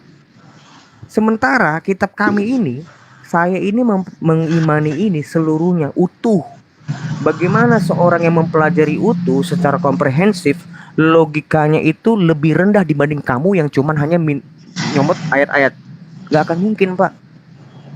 Tapi bukannya berarti gue bilang salah mereka seperti model-model seperti kalian itu bilang gak logika. Menurut gue wajar-wajar aja loh, karena mereka gak menerima Injil secara utuh kok. Jadi kan kamu kalau tahu tentang arti logika itu sangat erat kaitannya dengan apa pengetahuannya dia. Pengetahuan itu dengan logika itu sangat erat. Tapi kalau misalnya pengetahuanmu hanya berkisar dengan comot-comot ayat, tentu berbeda dengan logika kami. Gitu.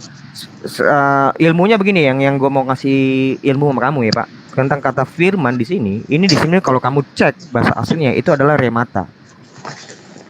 Betul, Yesus itu kan hologos sarx egeneto. Di mana firman itu mengambil rupa daging itu loh, sarx itu yang kedagingan itulah yang memang benar menerima dari Bapa. Gak ada satu Kristen itu Pak, satu Kristen pun tidak pernah menyangkal bahwa Yesus itu adalah utusan. Tidak ada. Kalau ada yang menyangkal bahwa Yesus itu adalah utusan, sesat dia. Dia sesat itu. Tapi kan makna utusannya ini kamu gak paham. Kalian itu gak paham makna utusan itu seperti apa. Pengutusan Yesus itu justru Yesus itu diutuslah makanya dia menjadi manusia. Galatia 4 ayat 4, Yohanes 1 ayat 14. Tuh. Justru karena dia Galatia 4 ayat 4, Yohanes 1 ayat 14, Yohanes 8 ayat 42. Itu sangat erat tuh kaitannya. Justru karena dia diutuslah makanya dia menjadi manusia, bukan karena dia jadi manusia terus diutus. Beda. Ibrani 1 ayat 1 dan 2. Jelas. Di situ dibedakan Ibrani 1 ayat 1 dan 2 itu dibedakan nabi-nabi dengan dia. Yesus itu sendiri beda loh. Ini permasalahan di utusan-utusan ini Pak. Gue bisa fight ini. Saya bisa fight ini sampai panjang hari tentang utusan. Gue bisa menjelaskan itu. Tapi saya mau fokus sebenarnya tadi kaitannya dengan Injil karena saya ngelihat ini Bang Juma ya. Saya mau ke Bang Juma dulu ya.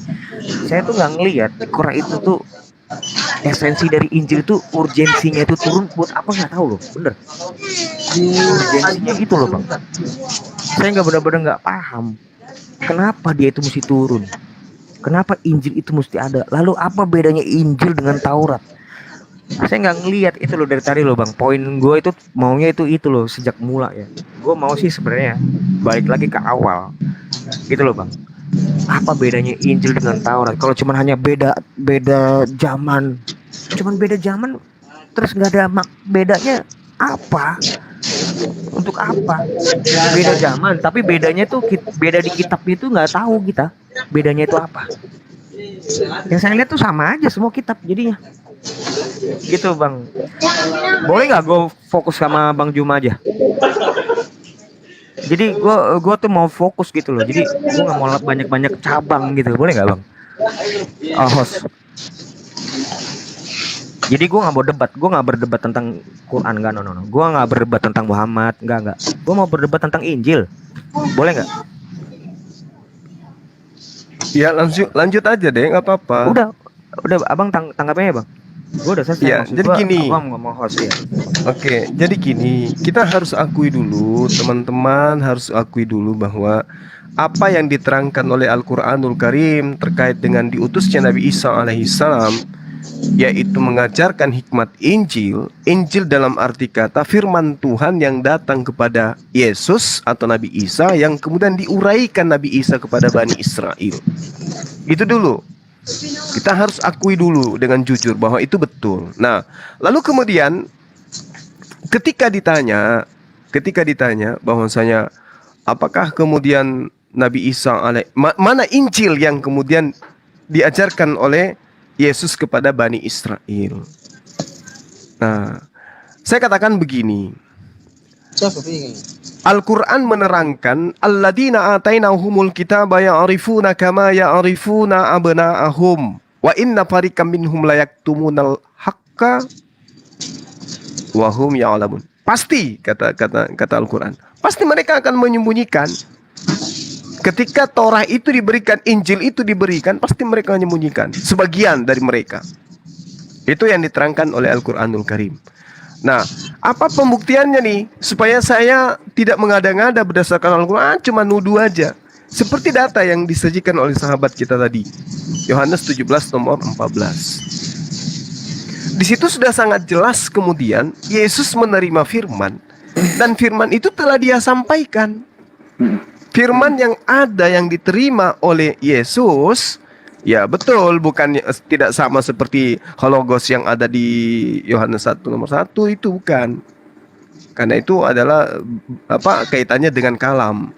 Kalau ini adalah perkataan firman. Ini perkataan Tuhan yang diterima oleh Yesus. Yesus sudah sampaikan kepada mereka, aku telah memberikan firman-Mu kepada mereka, dan dunia membenci mereka karena mereka bukan dari dunia, sama seperti aku bukan dari dunia. Ini berbicara kepada siapa? Ini berbicara tentang siapa? Berbicara tentang pengajaran yang kami katakan Injil, dan mereka di sini adalah murid-murid Yesus. Angkatan pertama. Nah, jadi kalau misalnya dikatakan apakah Nabi Isa atau apakah Yesus itu datang kepada Bani Israel mengajarkan Injil? Ya, mengajarkan Injil. Injil apa? Nah, itu tadi yang saya uraikan. Injil apa kemudian yang diajarkan oleh Nabi Isa alaihissalam? Injil yang berisi hikmah, di mana hikmat yang saya katakan sini adalah contoh yang berisi perilaku, perkataan, kebiasaan, kepribadian, karakter yang dipertontonkan Yesus kepada Bani Israel kaitannya dengan hukum Torah. Makanya di Matius 5 di nomor 15 itu sampai seterusnya, ya, dia katakan, aku datang, ketahuilah aku datang bukan untuk meniadakan hukum Torah.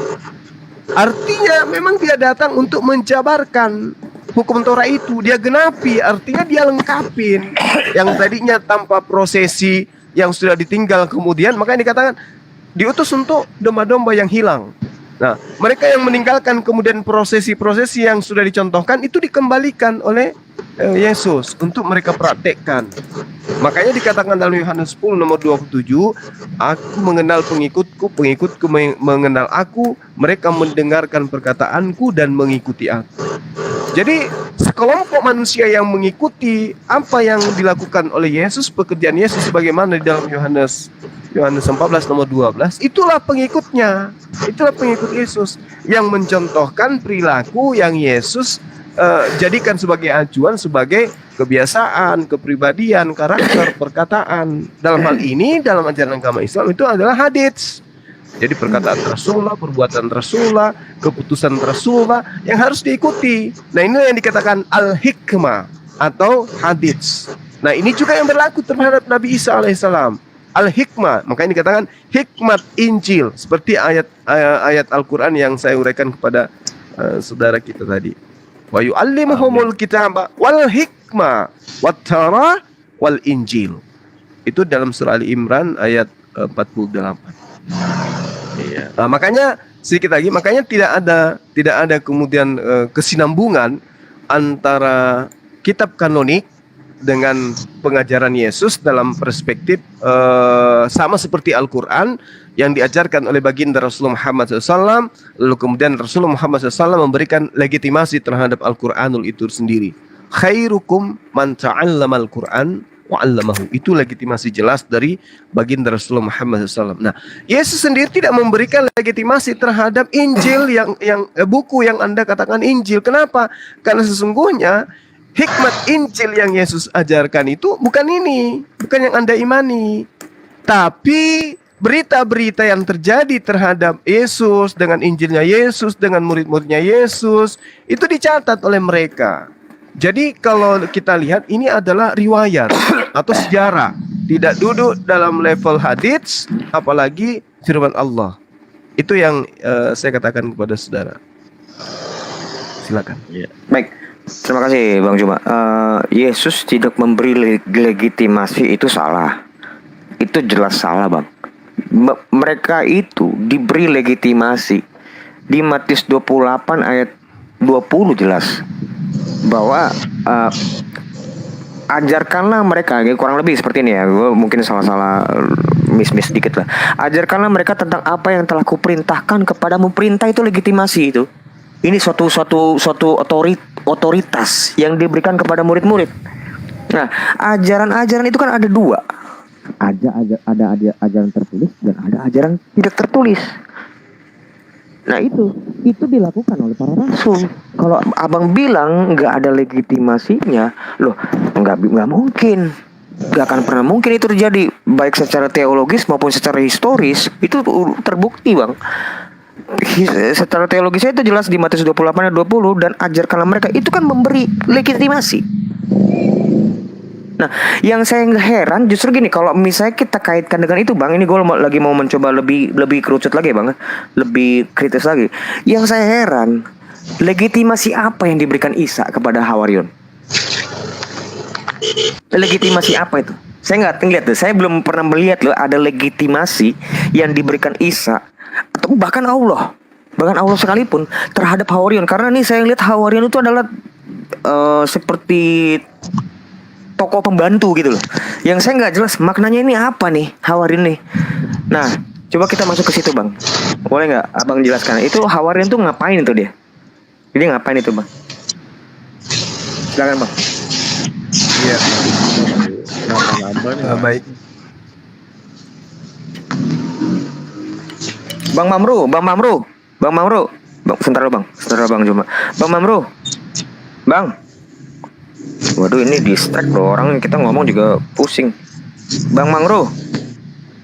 Ya, udah Bang, silakan Bang, mencoba. Ya, baik. Jadi kalau kita berbicara mengenai Hawarion, itu diterangkan di dalam Al-Qur'anul Karim ya.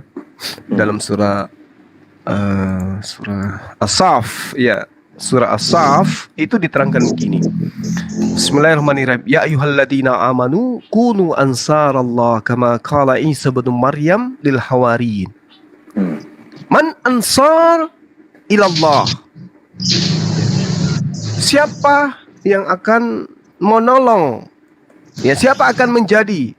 Ya, menolong dalam arti kata siapa yang akan menjadi orang-orangku untuk kemudian menegakkan firman, ya, atau agama atau ajaran yang diberikan Allah kepadaku. Lalu kemudian yang mau menolongnya ini berkata, nahnu ansarullah, kamilah yang akan menolong engkau, menolong ajaran yang engkau bawa dari Allah. Pasal berapa, Bang? Bang. Sorry, Bang, gue mau itu As-Saff berapa? As-Saff ayat berapa itu ya? As-Saff. Ya ayyuhalladzina amanu kunu ansarallah kama qala Isa bin Maryam lil hawar. Ayat ayat 14, ayat 13 atau ayat 14, coba dilihat. Oke. Ya ayyuhalladzina amanu, hai orang-orang yang beriman, jadilah kamu penolong kunu ansarallah. Ya, jadilah engkau penolong ajaran agama Allah. Kama qala Isa, sebagaimana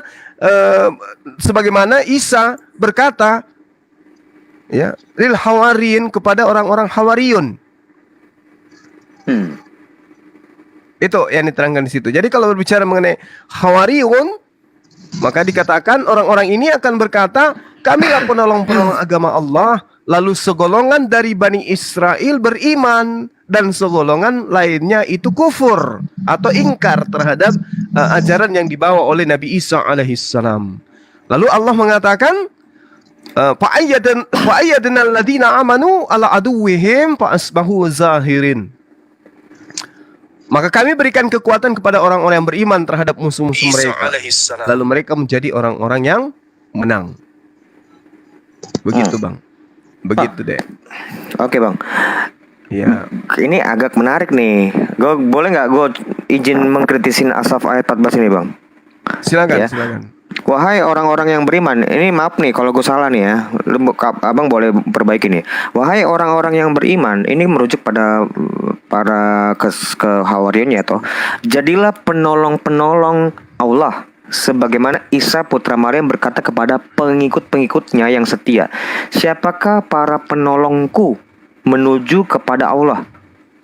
Itu dia, Isa alaihissalam di sini bertanya loh, para pengikutnya itu atau Hawariyun ini menjawab, berkata, kamilah penolong-penolong Allah. Disebutnya. Padahal disebutnya di sini, lo boleh perbaikin Bang ya, ini gue bukan mengklaim. Di sini Isa mengklaim, siapakah di antara kamu mau menolongku? Penolongku.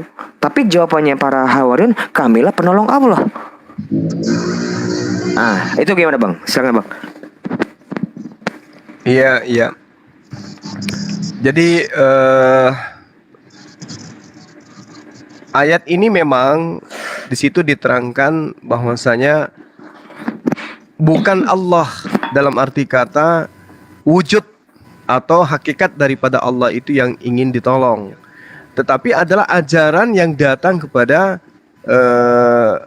para nabi. Dalam hal ini adalah Nabi Isa alaihissalam. Makanya dikatakan di situ bahwasanya ya ayyuhalladzina amanu kunu, jadilah kalian ya ansarallah, penolong-penolong Allah. Memang dikatakan di sana langsung penolong-penolong Allah, tetapi yang dimaksud di sini adalah ajaran. Makanya dikatakan kama, sebagaimana qala Isa bin Maryam. Nabi Isa putra atau anak laki-lakinya Maryam, lil hawariyin, berkata kepada para hawariyin, man ansari ilallah, siapakah ya penolongku kepada Allah. Qala al hawariyun, berkata para hawariyun, nahnu, kami, ansarullah, penolong-penolong Allah. Fa'amanat ta'ifa, lalu beriman segolongan dari Bani Israel, min Bani Israel. Wa kafarat ta'ifa, dan kufur atau ingkar ta'ifa, segolongan.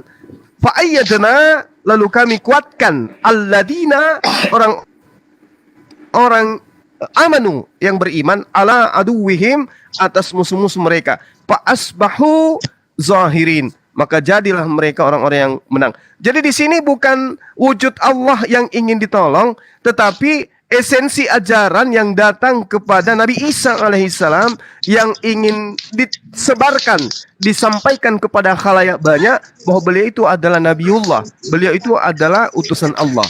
Bukan Allahnya yang ingin ditolong, tetapi kemudian ajaran yang datang kepada para nabi ini yang diminta kemudian oleh Nabi Isa untuk diajarkan, dilanggengkan, ditaati, dan disampaikan kepada Bani Israel yang lain. Itu muatan daripada ayat dari As-Saff ayat 14. Baik. Nah, di sini kan gue tertarik gini bang ya, gue mau belajar nih ya. Jadi ini jangan dianggap ini penyerangan. Wahai orang-orang yang beriman, jadilah penolong Allah. Jadi gini loh bang, kan ada di sini kata sebagaimana, artinya dia mau membandingkan dua hal yang berbeda, tapi diparalelkan. Benar atau enggak bang? Kira-kira benar atau enggak? Oh iya, ini perintah kepada orang-orang beriman. Terus contohnya example-nya kan pada saat Isa juga ngomong kepada murid-muridnya kan, hawariyunnya kan, sebagai penolong dia. Iya, betul. Bener ya. Jadi dia memparalelkan suatu dua hal yang berbeda, tapi dia, karena di sini anggaplah gue berasumsi ada kata sebagaimana, artinya dia paralel, di mana Allah ngomong kepada orang-orang beriman, begitu juga Isa berbicara kepada hawariyunnya. Jadi di sini ada paralel antara Isa dengan Allah. Gimana bang tanggapannya bang? Silakan bang.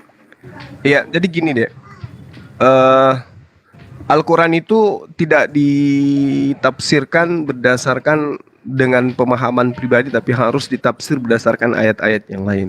Jadi di ayat lain mengatakan begini, wala yansurannallaha may yansuruhu innallaha lakawiyyul aziz. Sesungguhnya Allah pasti menolong orang-orang yang menolong, ya.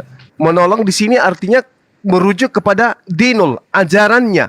Sesungguhnya Allah benar-benar maha kuat lagi maha perkasa. Jadi bukan berarti wujud Allah yang dibantu atau ditolong di sini, melainkan adalah ajaran yang datang kepada para nabi. Itu yang kami pahami. Lalu kemudian di ayat lain diterangkan begini, waliya'lamallahu may yansuru wa rasulna wa rasuluh bil ghaibi innallaha qawiyyu aziz. Dan supaya Allah mengetahui siapa yang menolongnya dan rasul-rasulnya, padahal Allah tidak dilihatnya. Sesungguhnya Allah maha kuat lagi maha perkasa. Jadi yang dimaksud di sini adalah ajarannya. Ketika datang Musa, siapa yang menolong ajaran Musa? Ketika datang Isa, siapa yang menolong ajaran Isa? Ketika datang Al-Quran, ketika datang baginda Rasulullah SAW, siapa yang kemudian menolong Nabi Muhammad SAW untuk mengajarkan ajaran Allah yang datang kepadanya? Itu maksudnya. Jadi bukan Allahnya yang ditolong, tetapi ajaran yang Allah berikan kepada utusannya. Siapa di antara manusia yang akan mengajarkan ajaran yang datang kepada utusannya itu? Siapa yang menerima, siapa yang ingkar? Makanya di ayat yang tadi yang kita urai pertama, di situ dikatakan oleh Allah bahwa sesungguhnya sebagian dari mereka itu ada yang beriman dan segolongan dari mereka itu ada yang kafir, ada yang kufur, sorry. Oke bang, oke. Ya, gue nggak mau dalam hal berdebat ya. Dan aku ini bukan memposisikan kalau Allah Subhanahu Wa Taala itu butuh penolong, dia butuh tolongan, enggak.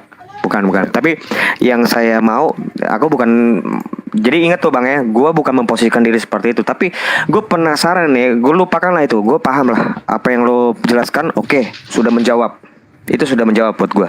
Gue paham lah maksud kata-kata yang seperti itu. Tapi yang mau sekarang lebih maju lagi bang ya. Hawariyun itu nolong apa sih? Apa yang dia tolong tuh ngapain? Gitu loh bang. Gue nggak ngelihat peran hawariyun itu bang. Konkretnya tuh ngapain? Apa yang mereka tolong? Apa? Gue minta maaf ya. Apakah hawariyun itu mencuci bajunya atau membuat masak atau seperti apa? Penolong yang bagaimana tuh? Hawariyun itu apa bentuk konkret usaha dia untuk menolong Isa? Silakan bang. Baik. Jadi gini, baik dari kacamata Kristen maupun kacamata Islam, kemudian ketika sosok yang datang sebagai nabi ini, sebagai utusan Allah, sebagai utusan Tuhan pencipta langit dan bumi, itu beliau dicerca, dihakimi, diusir, ya, dicemooh, dihina, dinista, ditolak. Itu maksudnya.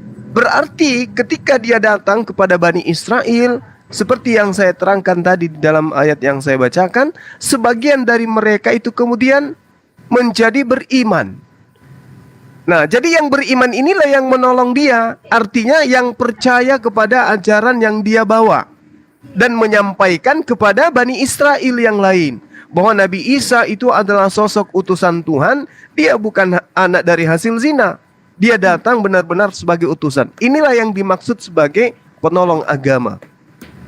Makanya di dalam Al-Quran itu dikatakan bahwa dia menyeru, ya Bani Israel, inni Rasulullahi ilaikum musaddiqal lima baina yadai. Itu yang diterangkan dalam Al-Quran. Seruan Nabi Isa kepada Bani Israel bahwa dia itu adalah Nabiullah dan Rasulullah. Lalu kemudian dia bertanya kepada mereka. Man ansari ilallah, siapa yang akan menolong saya untuk mengajarkan, menjelaskan firman Tuhan ini kepada Bani Israel. Nah, segolongan yang beriman itu kemudian menyahut, nahnu ansarullah. Inilah yang disebut murid-murid Yesus yang kemudian melanjutkan dakwah daripada Yesus alaihissalam itu. Nah, jadi penolongnya itu adalah menolong melanjutkan tongkat estafet pengajaran yang diterima dari Tuhan. Itu yang dimaksud menolong, bukan mencuci baju. Bukan. Ya, itu kan cuman hanya men-trigger. Berarti tambahin lagi Bang Zuma. betul. Boleh Bang Zuma? Bang Gema, ntar dulu Bang Gema. Tambahin lagi begini ya, Pak Oke, Dario. silakan Bang. Silakan. Sebentar, Iya. saya tambahin aja dikit aja. Iseng lo. Iya, Bang. Jadi yang namanya maksudnya di sana ayat itu menunjukkan bahwa orang yang menolong Allah itu adalah orang yang berkurban seperti Ibrahim mengorbankan anaknya, mengorbankan jakatnya atas Korban. bukannya Tuhan membutuhkan korban kita gitu loh. Jadi bagaimana Lu gua nggak ngomong Allah korban lo. dengan dirinya. Itu ayatnya di situ. Jadi Hawariyin itu maksudnya itu berkorban untuk memberikan kepada apa yang dimiliki pada Allah untuk di jalan Allah gitu loh. Paham nggak? Jadi untuk apa? Nggak paham gue jadinya. Jadi gue jadi nggak paham jadinya sekarang. Tadi gue udah mulai paham loh. Baik. Tapi gue jadi nggak paham nih. Lu ngomong kurban gue jadi bingung. Menolong Allah itu bukannya Allah ditolong. Allah tuh nggak butuh ditolong. Gue nggak bilang Allah tuh butuh ditolong loh. Tadi gue udah bilang itu loh. Oke, gue nggak mau ngomong ke situ. Sekarang gue mau ke Hawariyin ini bang. Gue bukan orang yang begitu. Tenang aja lo. Gue bilang nih sekarang gue penasaran sama Hawariyin ini. Hawariyin itu mau kurban itu apa sih? Jadi gue bingung loh. Yang lu setelah lu ngomongnya jadi bingung. Nah, gue balik dulu ya bang. Takutnya kan karena lu baru datang gitu ya. Gak apa-apa. Maksud gue itu wajar-wajar aja mungkin. Lu terlalu tendensius sama gue kali.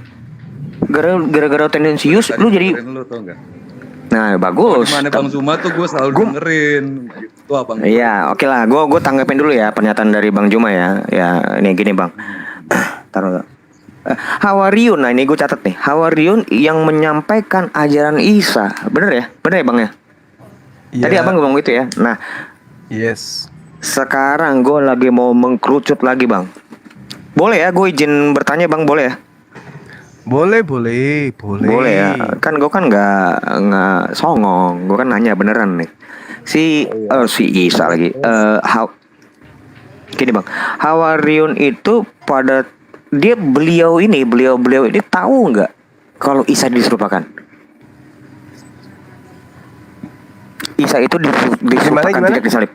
Hawariyin itu tahu nggak? Menurut abang ya, menurut pemahaman abang, kira-kira mereka itu tahu nggak kalau Isa itu diserupakan? Sepanjang pengajaran saya, ketika saya sikapi terkait apa yang ada dalam surah An-Nisa ayat 157, diserupakan bagi mereka aja ini orang yang kemudian menyalib daripada Nabi Isa alaihissalam. Yang mereka tahu Nabi Isa alaihissalam itu diangkat ke langit. Oke. Diangkat ke langit. Tapi berarti mereka tahu itu toh?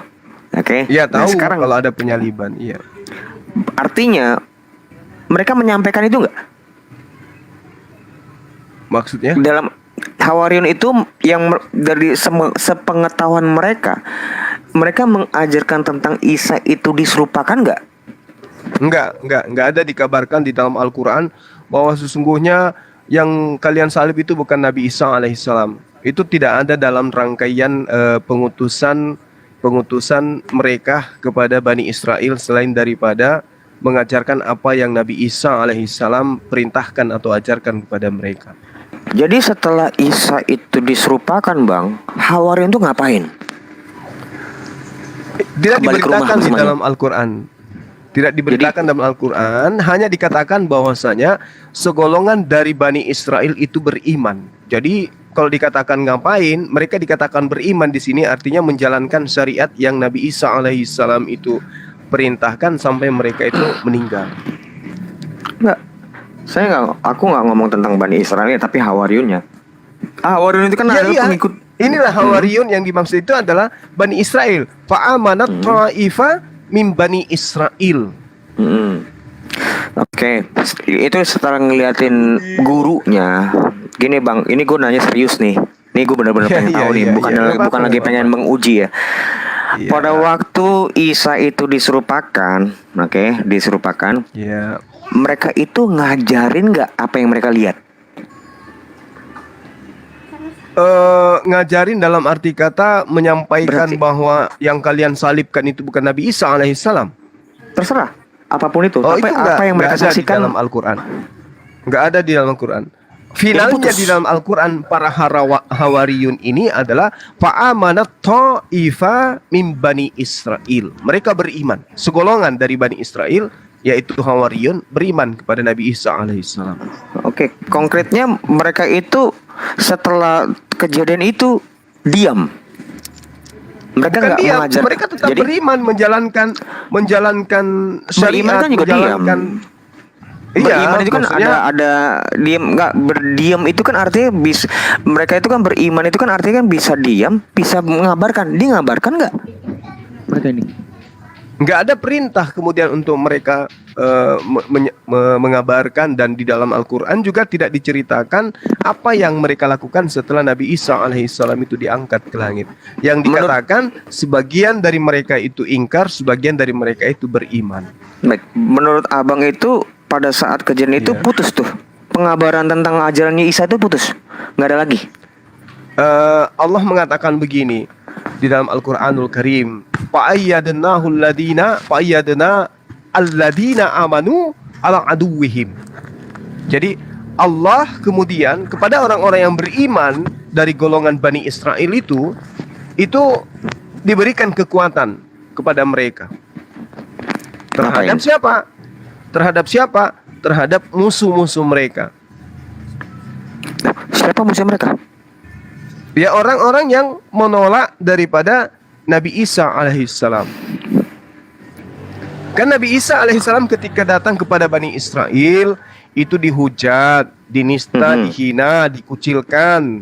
Lalu kemudian Nabi Isa alaihissalam di dalam keterpurukannya mendakwakan dirinya sebagai nabi, sebagai utusan Allah kepada Bani Israel. Ada segolongan yang beriman, dan segolongan ini ketika diterangkan dalam Al-Quran, Bang, segolongan yang dimaksud ini adalah Hawariyun, golongan Hawariyun atau golongan di luar Hawariyun? Golongan Hawariyun, orang-orang yang beriman inilah yang disebutkan Hawariyun. Oh gitu. Jadi mereka kemudian oleh Allah dikatakan fa'ayyadnahu alladina amanu ala aduwwihim wa asbahu zahirin. Jadi mereka diberikan kemudian kedudukan sebagai orang-orang yang beruntung. Begitu. Dan ini kalau kita mau melihat benang merahnya ya, Dek ya. Di dalam tradisi internal gereja sampai hari ini tuh setahu saya loh ya, itu ada satu golongan yang kemudian mendudukkan Nabi Isa atau Yesus itu hanya sebagai utusan Tuhan, dan kemudian mereka dianggap bidat, mereka dianggap sebagai aliran sesat. Siapa tuh? Ya mungkin Arius atau mungkin ya bukan. Itu yang saya tahu. Iya, cuman bukan.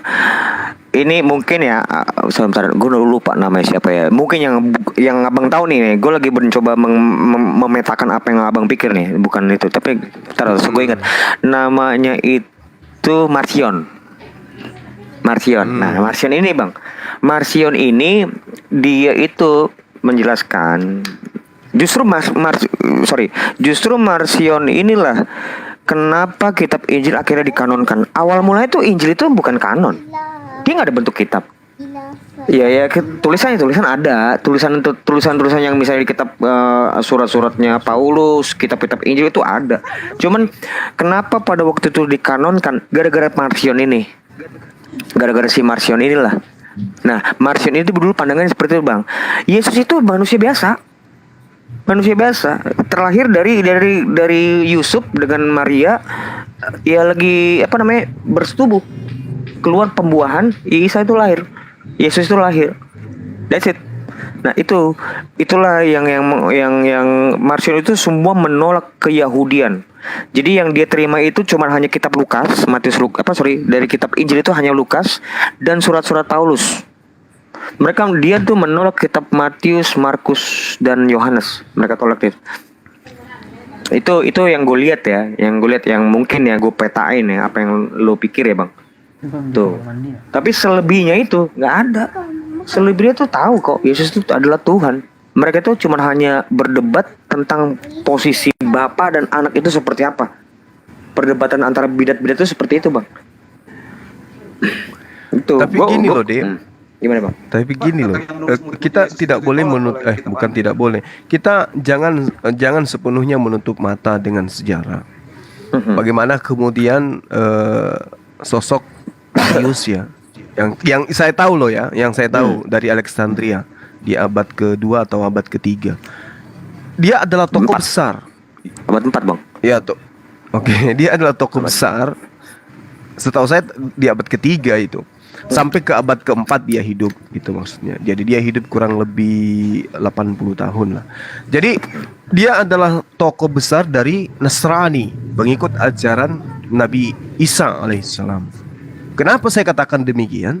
Karena dia justru menjadi musuh, ya, karena dianggap orang ini ditolak dikarenakan karena mengajarkan sesuatu konsep tauhid, bahwa Nabi Isa atau Yesus itu hanya utusan Allah dan tidak ada aspek keilahian di dalamnya. Inilah cerminan bahwasanya memang ada segolongan dari orang-orang terdahulu yang kemudian mendudukkan iman mereka pada pondasi yang dijabarkan oleh Al-Quran. Apa itu? Tunggu sedikit lagi. Sebagian dari mereka itu beriman kepada Nabi Isa alaihissalam. Nah inilah yang kemudian yang dikatakan sebagai aliran sesat.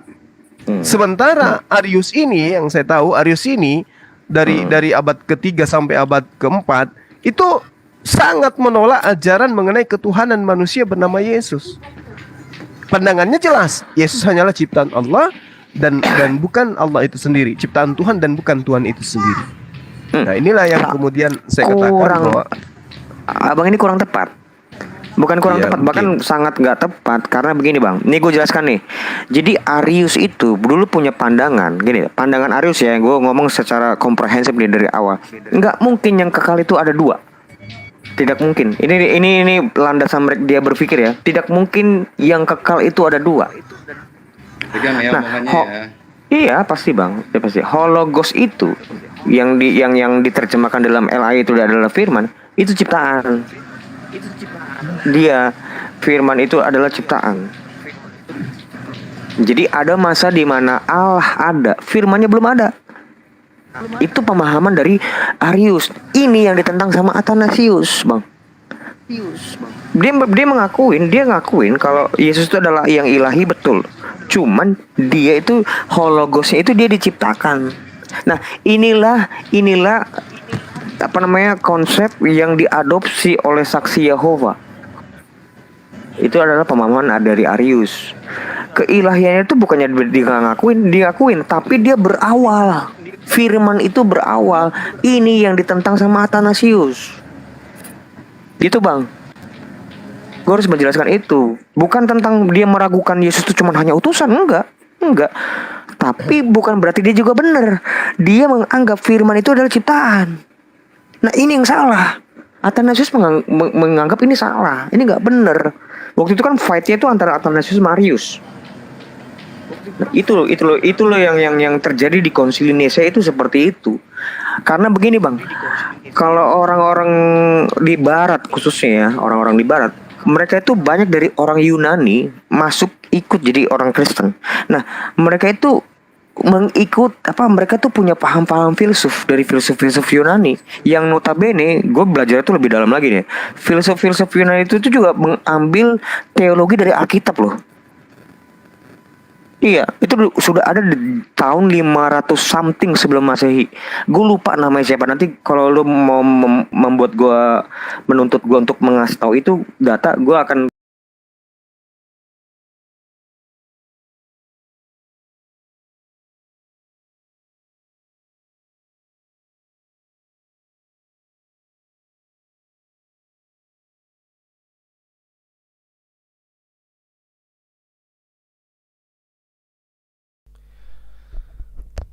Sahabat yang dimuliakan oleh Allah, kiranya antum semua sehat ya. eh Gimana ya bilangnya? Materi kita seketika terputus oleh karena jaringan dari moderator, dari saudara, dari host, dari saudara Mandru yang tiba-tiba terputus. Tadi saya membacakan data di dalam Al-Qur'anul Karim, As-Saffat, As-Saff, dan kemudian ayat apa tadi itu ya, yang menerangkan bahwasanya Nabi Isa alaihissalam itu memang mengajarkan hikmat Injil. Suara saya kecil nggak apa-apa, yang penting semangatnya besar. Nah kemudian pertanyaan bagus dari saudara Aderion, ya, saudara Aderion, bahwasanya apa yang ditolong oleh Hawariyun terhadap Nabi Isa alaihissalam. Ya, saya katakan bahwa yang dimaksud dalam Al-Quran itu, pertolongan yang dimaksud dalam Al-Quranul Karim itu adalah mereka kemudian menjadi beriman. Dan setelah mereka orang-orang Hawariyun ini beriman, kata Allah, fa'ayyadna alladhina amanu ala aduwwihim fa'asbahu zahirin. Maka kami berikan kekuatan kepada orang-orang yang beriman terhadap musuh-musuh mereka, lalu mereka menjadi orang-orang yang menang. Kayak gitu. Nah, mari ketika kita kemudian meragukan mereka meragukan kebenaran Al-Quran, apakah kemudian ada dari segolongan mereka yang bisa memberikan benang merah atas kebenaran Al-Quran? Para sahabat tadi saya sudah menguraikan adanya sekte, yang kemudian sekte ini mengatasnamakan diri mereka sebagai sekte Arius, ya, atau Arianus. Sekte apa ini? Sekte yang memang mengakui bahwa Nabi Isa alaihissalam itu hanyalah ciptaan Tuhan. Nah, sekte ini kemudian apa? Dikucilkan. Malah dikatakan mereka ini diinformasikan menurut sejarah ya, sejarah internal yang kemudian menjadi dipublish, kemudian dipahami. Mereka ini dianiaya, bukan hanya dikucilkan. Malah mereka ini dibasmi, ya, dikucilkan oleh gereja Petrus dari sejak abad keempat ya, dari tahun 310 apa 300 begitulah, 310 ke atas lah gitu ya, sahabat-sahabat. Jadi itu sangat jelas. Nah, sementara dasar-dasar pijakan sekte Arianus ini itu berdasarkan kitab mereka sendiri. Yohanes 14 nomor 21 misalnya, Markus 12 nomor 29, Yohanes 13 nomor 7, kemudian beberapa data lagi yang ada di dalam kitab mereka, ya, termasuk Yohanes 16 nomor 1 sampai nomor 3. Itu adalah pijakan-pijakan yang dijadikan sebagai acuan oleh sekte Arianus ini untuk mengatakan bahwa Nabi Isa itu, Yesus itu hanya ciptaan. Siapa yang mengikuti perintahku dan mematuhinya, dialah yang mencintaiku, dan dia yang mencintaiku itu akan dikasihi oleh Allah, dan aku pun akan menyatakan diriku kepadanya. Jadi data inilah yang kemudian dijadikan oleh sekte Arius untuk mengatakan bahwasanya Nabiullah adalah tetaplah Nabiullah, tidak akan berubah menjadi Allah itu sendiri. Nah, makanya dikatakan di dalam dalam kitabnya Bani Israel ya, di dalam kitabnya teman Kristen,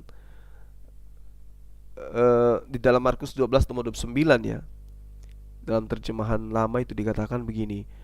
Dan Yehosua menjawab, hukum yang terutama adalah, dengarlah wahai Israel, ya, adapun Yahuul adalah olim kita, Yahuul itu adalah satu adanya. Artinya Tuhan itu satu adanya, ya, Allah itu satu. Yahuul atau ulhim atau Yahuul, Yahuul itu artinya di dalam pemahaman bahasa Aramaik dan Ibrani itu artinya Tuhan itu satu, ya. Yahuul itu satu adanya. Nah, jadi tidak ada kemudian berita yang dikabarkan oleh Al-Quran itu yang tidak bisa kita temukan penguraiannya berdasarkan dengan apa yang ada di dalam kitab teman-teman kita Kristen. Kita bisa temukan itu. Artinya bahwa apa yang dijelaskan oleh Al-Quranul Karim itu benar adanya. Ya ayyuhalladzina amanu kunu ansarallah kama qala Isa bin Maryam lil hawariyin. Man ansari ilallah? Qala al hawariyuna nahnu ansarullah. Fa amana ta'ifah min bani Israil wa kafarat ta'ifah fa ayyadna alladhina amanu ala aduwwihim fa asbahu zahirin. Jelas itu. Itu sah bahwa mereka memang ketika diangkat Nabi Isa alaihissalam, dan ketika Nabi Isa alaihissalam datang kepada Bani Israel, segolongan dari Bani Israel itu beriman, dan segolongan dari orang-orang Israel itu kufur atau ingkar atau kafir terhadap ajaran Nabi Isa alaihissalam. Apa pembuktiannya bahwa mereka ada yang beriman? Hawariyun jelas, ya, seperti yang saya indikasikan tadi, bahwa sekte Arius itu jelas. Dari mana sekte Arius ini dapat pengajaran? Dari orang-orang yang menjadi pengikut setia Nabi Isa alaihissalam. Ini yang kemudian ingin saya sampaikan kepada saudara-saudara, karena live-nya sudah terputus dari teman kita, meskipun mereka masih kembali kelihatannya mengudara live. Tapi saya rasa penjabaran kita selesaikan aja sampai di sini ya teman-teman. Yang pastinya Arius itu jelas adalah sekte yang mendudukkan Nabi Isa atau Yesus itu hanya ciptaan, dan dia adalah utusan Tuhan, dan kemudian Tuhannya itu adalah pencipta langit dan bumi, satu-satunya esensi pencipta, dan tidak ada yang lain. Saya kira begitu untuk sementara, meskipun sahabat-sahabat belum terpuaskan, paling tidak kita sudah menjabarkan terkait apa aja tadi tentang sholat ya. Di awal-awal tadi ada umat Islam yang mengaku umat Islam, lalu kemudian sahabat kita yang mengaku umat Islam bertanya tentang waktu sholat, karena memang lagi tenar ini orang di TikTok pembahasan tentang sholat ya. Bahkan ada lagi yang aneh, Islam baru, menurut saya Islam baru, saya temukan juga tadi di TikTok menjelaskan dengan lantangnya bahwasanya dia tidak percaya hadits, yang dia percaya hanya Al-Quranul Karim. Nah ini juga saya lagi mencari jejaknya untuk diajak dialog. Islam seperti ini, maksud saya curiga orang-orang kayak begini hanya ngaku Islam. Mana ada Islam tidak mengaku hadits. Sementara perintah sholat, bagaimana kita bisa melakukan sholat kalau tidak ada perintah dari Rasulullah Muhammad SAW? Sementara perintah dari Allah Subhanahu Wa Taala itu adalah bil bayyinati waz zubur wa anzalna ilaika dzikr litubayyina linnas ma nuzzila ilaihim wa la'allahum yatafakkarun. Jadi ada perintah ketika Al-Quran itu didatangkan kepada baginda Rasulullah SAW. Apa kata Allah? Ya, jelas dikatakan bahwasanya litubayyina linnas, itu perintah Allah. Apa maksudnya? Diperintahkan kemudian untuk menerangkan kepada seluruh manusia. Litubayyina linnas ma nuzzila ilaihim, ya, apa yang telah diturunkan kepada mereka, agar mereka memikirkan, wala'allahum yatafakkarun. Jadi kata Allah gini, wa anzalna ilaika dzikr, dan saya dan kami mewahyukan Al-Quran kepadamu Muhammad. Apa tujuan Al-Quran diwahyukan kepadamu Muhammad? Litubayyina linnas, agar engkau menerangkan, agar engkau menjelaskan, agar engkau menafsirkan, agar engkau menguraikan linnas, kepada manusia, manuzzila alaihim, apa yang telah diturunkan kepada mereka, kepada manusia. Jadi apa yang diturunkan kepada manusia berupa Al-Quran, engkau ya Muhammad menjadi penopang, menjadi tutor, menjadi mentor, menjadi guru, menjadi dosen, menjadi profesor untuk menerangkan Al-Quran itu kepada manusia. Ya, supaya apa? Wala'allahum yatafakkarun, agar manusia itu berpikir. Jadi adalah satu kemunafikan ketika mengaku sebagai seorang mengaku sebagai seorang muslim, beriman kepada Al-Quranul Karim, tetapi tidak beriman kepada hadits. Ini adalah Islam baru ini menurut saya. Tapi saya sementara mencari orangnya ya, Tadi itu lupa saya catat namanya. Tapi bahaya kalau dibiarkan ini. Bahaya kalau dibiarkan adanya konsep Islam percaya Al-Quran, tidak percaya kepada hadits. Wah, gila.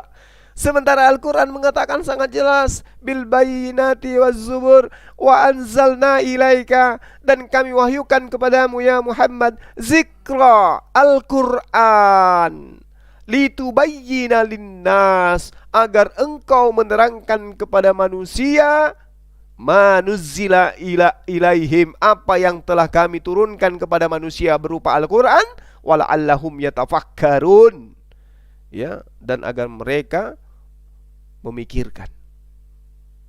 Ya, tidak bisa kemudian Al-Quran itu bisa dipahami tanpa ada penjabaran baginda Rasulullah Muhammad sallallahu alaihi wasallam. Makanya Al-Quran itu Rabbana wa ba'ats fihim rasulam minhum yatslu alaihim ayatik wa yu'allimuhumul kitab wal hikmah wa yuzakkihim innaka antal azizul hakim.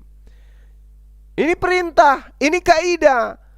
Diutusnya di tengah-tengah mereka seorang rasul dari kalangan mereka sendiri, yang akan membacakan kepada mereka ayat-ayatmu, yaitu ayat Al-Quran, dan mengajarkan kitab dan hikmah. Apa hikmah ini? Hadits yang saya barusan jelaskan tadi, Al-Hikmah. Apa itu hadits? Kepada siapa? Kepada mereka. Untuk apa? Untuk apa? Wa yuzakkihim, dan untuk mensucikan mereka. Jadi Rasulullah diberi Al-Quran, kata Allah, ya, yatslu alaihim ayatika wa yuallimuhumul kitaba. Kami berikan Al-Quran, kami berikan kitab, kami berikan hikmah. Apa hikmah itu? Kitab yang apa hikmah itu? Sebuah uraian dari sebuah uraian yang kemudian merupakan sebuah intisari daripada isi dari kitab yang kami wahyukan kepadamu. Apa itu? Perbuatan, perkataan, contoh, kesepakatan, dan juga apa? Petunjuk. Itulah yang disebut hadis. Untuk apa? Supaya mereka apa?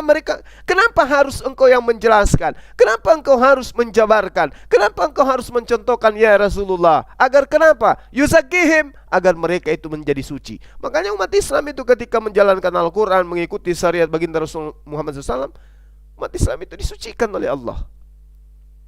Lalu kemudian apa lagi? Ya ayuhar Rasul, balligh ma unzila ilaika min rabbi. Ya Muhammad, sampaikanlah apa yang diwahyukan Tuhanmu kepadamu. Ya, ini perintah dari Allah. Jadi kita harus mengikuti Rasulullah. Apa yang diterangkan oleh Rasulullah dalam Al-Quranul Karim, kaitannya penjabarannya itu hadits, dan itu wajib hukumnya kita ikuti. Ya, kalau tidak diikuti, tidak diimani hadits, ini namanya apa ya? Orang pakai mukena, ya, pakai jilbab, tapi nggak pakai baju dan tidak pakai celana. Cacat dia, cacat logika, cacat iman. Wa illam taf'al fama ballaghta risalatah. Coba. Itu perintah dari Allah. Fama ballaghta risalatah. Wallahu ya'simuka minan nas. Innallaha la yahdil qaumal kafirin. Jelas. Ya kan? Wahai Rasul, sampaikanlah kepada netizenmu. Sampaikanlah kepada seluruh umat manusia, agar manusia diantaranya ada bangsuma menyampaikan kepada netizennya. Jika tidak engkau lakukan itu, kata Allah kepada baginda Rasulullah SAW, berarti engkau tidak menyampaikan amanat Allah, dan Allah memelihara engkau dari gangguan manusia. Sungguh Allah tidak memberi petunjuk kepada orang-orang kafir. Ini perintah Allah. Perintah Allah kepada siapa? Pada baginda Rasulullah Muhammad SAW. Ya ayuhar Rasul, balligh ma unzila ilaika min rabbi wa illam taf'al, jika engkau tidak melakukan apa yang diperintahkan oleh Tuhanmu untuk engkau jabarkan kepada manusia, wallahu ya'simuka minan nas. Ya. Jadi ini tidak bisa main-main, saudara-saudara, sahabat-sahabat. Wa illam taf'al fama ballaghta risalatah. Artinya risalata artinya amanah yang diberikan oleh Allah kepada baginda Rasulullah Muhammad SAW, yang harus kemudian disampaikan kepada seluruh umat manusia. Jadi kalau ada orang yang tidak menerima wahyu dari Allah, wah, saya curiga ini. Saya curiga ini adalah penyusup yang sudah masuk di tengah-tengah umat Islam. Ya, karena Rasulullah Muhammad SAW itu adalah pemegang amanah untuk kemudian menjelaskan Al-Quranul Karim agar manusia itu melaksanakan perintah-perintah Allah dan agar manusia itu melaksanakan aturan-aturan Allah berdasarkan dengan contoh yang Rasulullah Muhammad SAW sampaikan dan juga praktekkan. Saya kira begitu sahabat-sahabat sekalian. Kok jadi saya berceramah di sini? Tapi nggak apa-apa ya. Yang paling tidak kita sudah menjelaskan tentang perintah sholat yang ada dalam Al-Quran. Perintah sholat lima kali sehari itu sudah ada. Kemudian lalu apalagi terkait dengan Hawariyun kita udah jelasin. Dan poin-poin yang dianggap oleh para netizen itu adalah satu nilai yang positif untuk dijadikan sebagai bekal untuk anak-anak kita, untuk masa depan anak-anak kita, atau untuk kita sendiri itu dicatat, diingat-ingat kembali ya. Dan sesuatu yang buruk yang berasal dari lisan saya itu dibuang dan dimaafkan. Terakhir dari saya, sahabat-sahabat, tadi kita sudah tadi pagi ya, saya sudah menginformasikan keadaan masjid kita ya. Keadaan masjid kita itu alhamdulillah semakin hari semakin menuju kepada penyelesaian, kesempurnaan. Itu semua berkat daripada bantuan netizen ya, murni dari netizen semuanya. Dan alhamdulillah tinggal sedikit lagi pekerjaan masjid kita ini akan selesai. Ada beberapa item lagi, halamannya untuk pemasangan paving block, kemudian penyelesaian daripada serambi, dan juga kelistrikannya ya. Kita butuh lampu hias yang besar di tengah-tengah supaya aurah masjid kita itu semakin enak rasanya untuk beribadah di dalamnya, khusyuk. Dan sahabat tentu tahu bahwa ketika kita berinfak dan bersedekah untuk masjid, maka siapapun yang beribadah di dalamnya, pahalanya itu juga akan tercurah kepada orang-orang yang telah berinfak dan bersedekah untuk hal-hal yang terkait dengan rumah ibadah, yaitu masjid. Untuk itulah kembali saya mengajak kepada sahabat-sahabat sekalian, kiranya ketika kita memiliki harta, untuk ikut berpartisipasi di dalam menyelesaikan pembangunan masjid kita. Saya kira begitu ya sahabat. Di sini kita sudah tampilkan, dan hampir setiap konten kita itu kita selalu tampilkan informasi ya tentang seruan untuk melaksanakan infak sedekah terkait dengan pembangunan masjid kita. Saya kira begitu para sahabat-sahabat sekalian. Terima kasih banyak atas komentar yang antum sampaikan, nasihat-nasihatnya, petua-petuahnya, kemudian masukan-masukannya, dan juga komentar-komentar lucu yang membuat saya semakin semangat di dalam menyampaikan dakwah Kiros Talk ini. Kiranya Allah memberikan limpahan rahmat dan hidayah. Seperti biasa, iklan agar diberi ruang kemudian untuk menghabiskan kota yang antum punya. Ya, saya harap antum semua ikhlas untuk tidak skip iklan, karena dengan tidak skip iklan itu menjadikan orang-orang yang bekerja di perusahaan yang lagi beriklan itu mendapatkan income ya di dalam beriklan. Kemudian ya itu juga amal ibadah. Misalnya nih ada orang yang lagi jual rendang, mempromosikan rendang, kemudian antum semua tidak mengskip iklan rendangnya, lalu kemudian ada yang membeli, ya itu Anda juga berpahala gitu ya. Ya itu sih penafsiran, tapi ujung-ujungnya agar teman-teman bisa membantu keberlangsungan proses sekolah ya, anak didik kita di sekolah IT, tahfiz dan IT binaan Bang Zuma yang ada di markas MMCI. Karena di situ kita punya santri sekarang udah lebih 10 ya, dari orang-orang yang kurang mampu kita ajak mereka untuk menjadi hafiz Quran, kemudian kita ajari bahasa Inggris dan juga diajarin IT ya, supaya mereka menjadi pelanjut Bang Zuma yang ya bisa bahasa roh atau bahasa asing kalah Bang Zuma nanti. Saya kira begitu teman-teman sekalian. Ya, sekali lagi terima kasih dan mohon maaf ketika ada kata yang berlebihan. Subhanakallahumma wa bihamdi asyhadu alla ilaha illa anta astaghfiruka wa atubu ilaik. Habis ini kalau masih ada juga teman-teman Kristen yang saya lihat di TikTok masih menghujat, kemungkinan kita akan masuk kembali. Tapi kalau semuanya nyaman, semua jalan secara baik-baik, tidak ada yang menista, tidak ada yang menghujat, ya mungkin kita istirahat ya teman-teman. Jumpa lagi besok kita. Salam tauhid, salam satu Tuhan. Assalamualaikum warahmatullahi wabarakatuh. Allahu Akbar.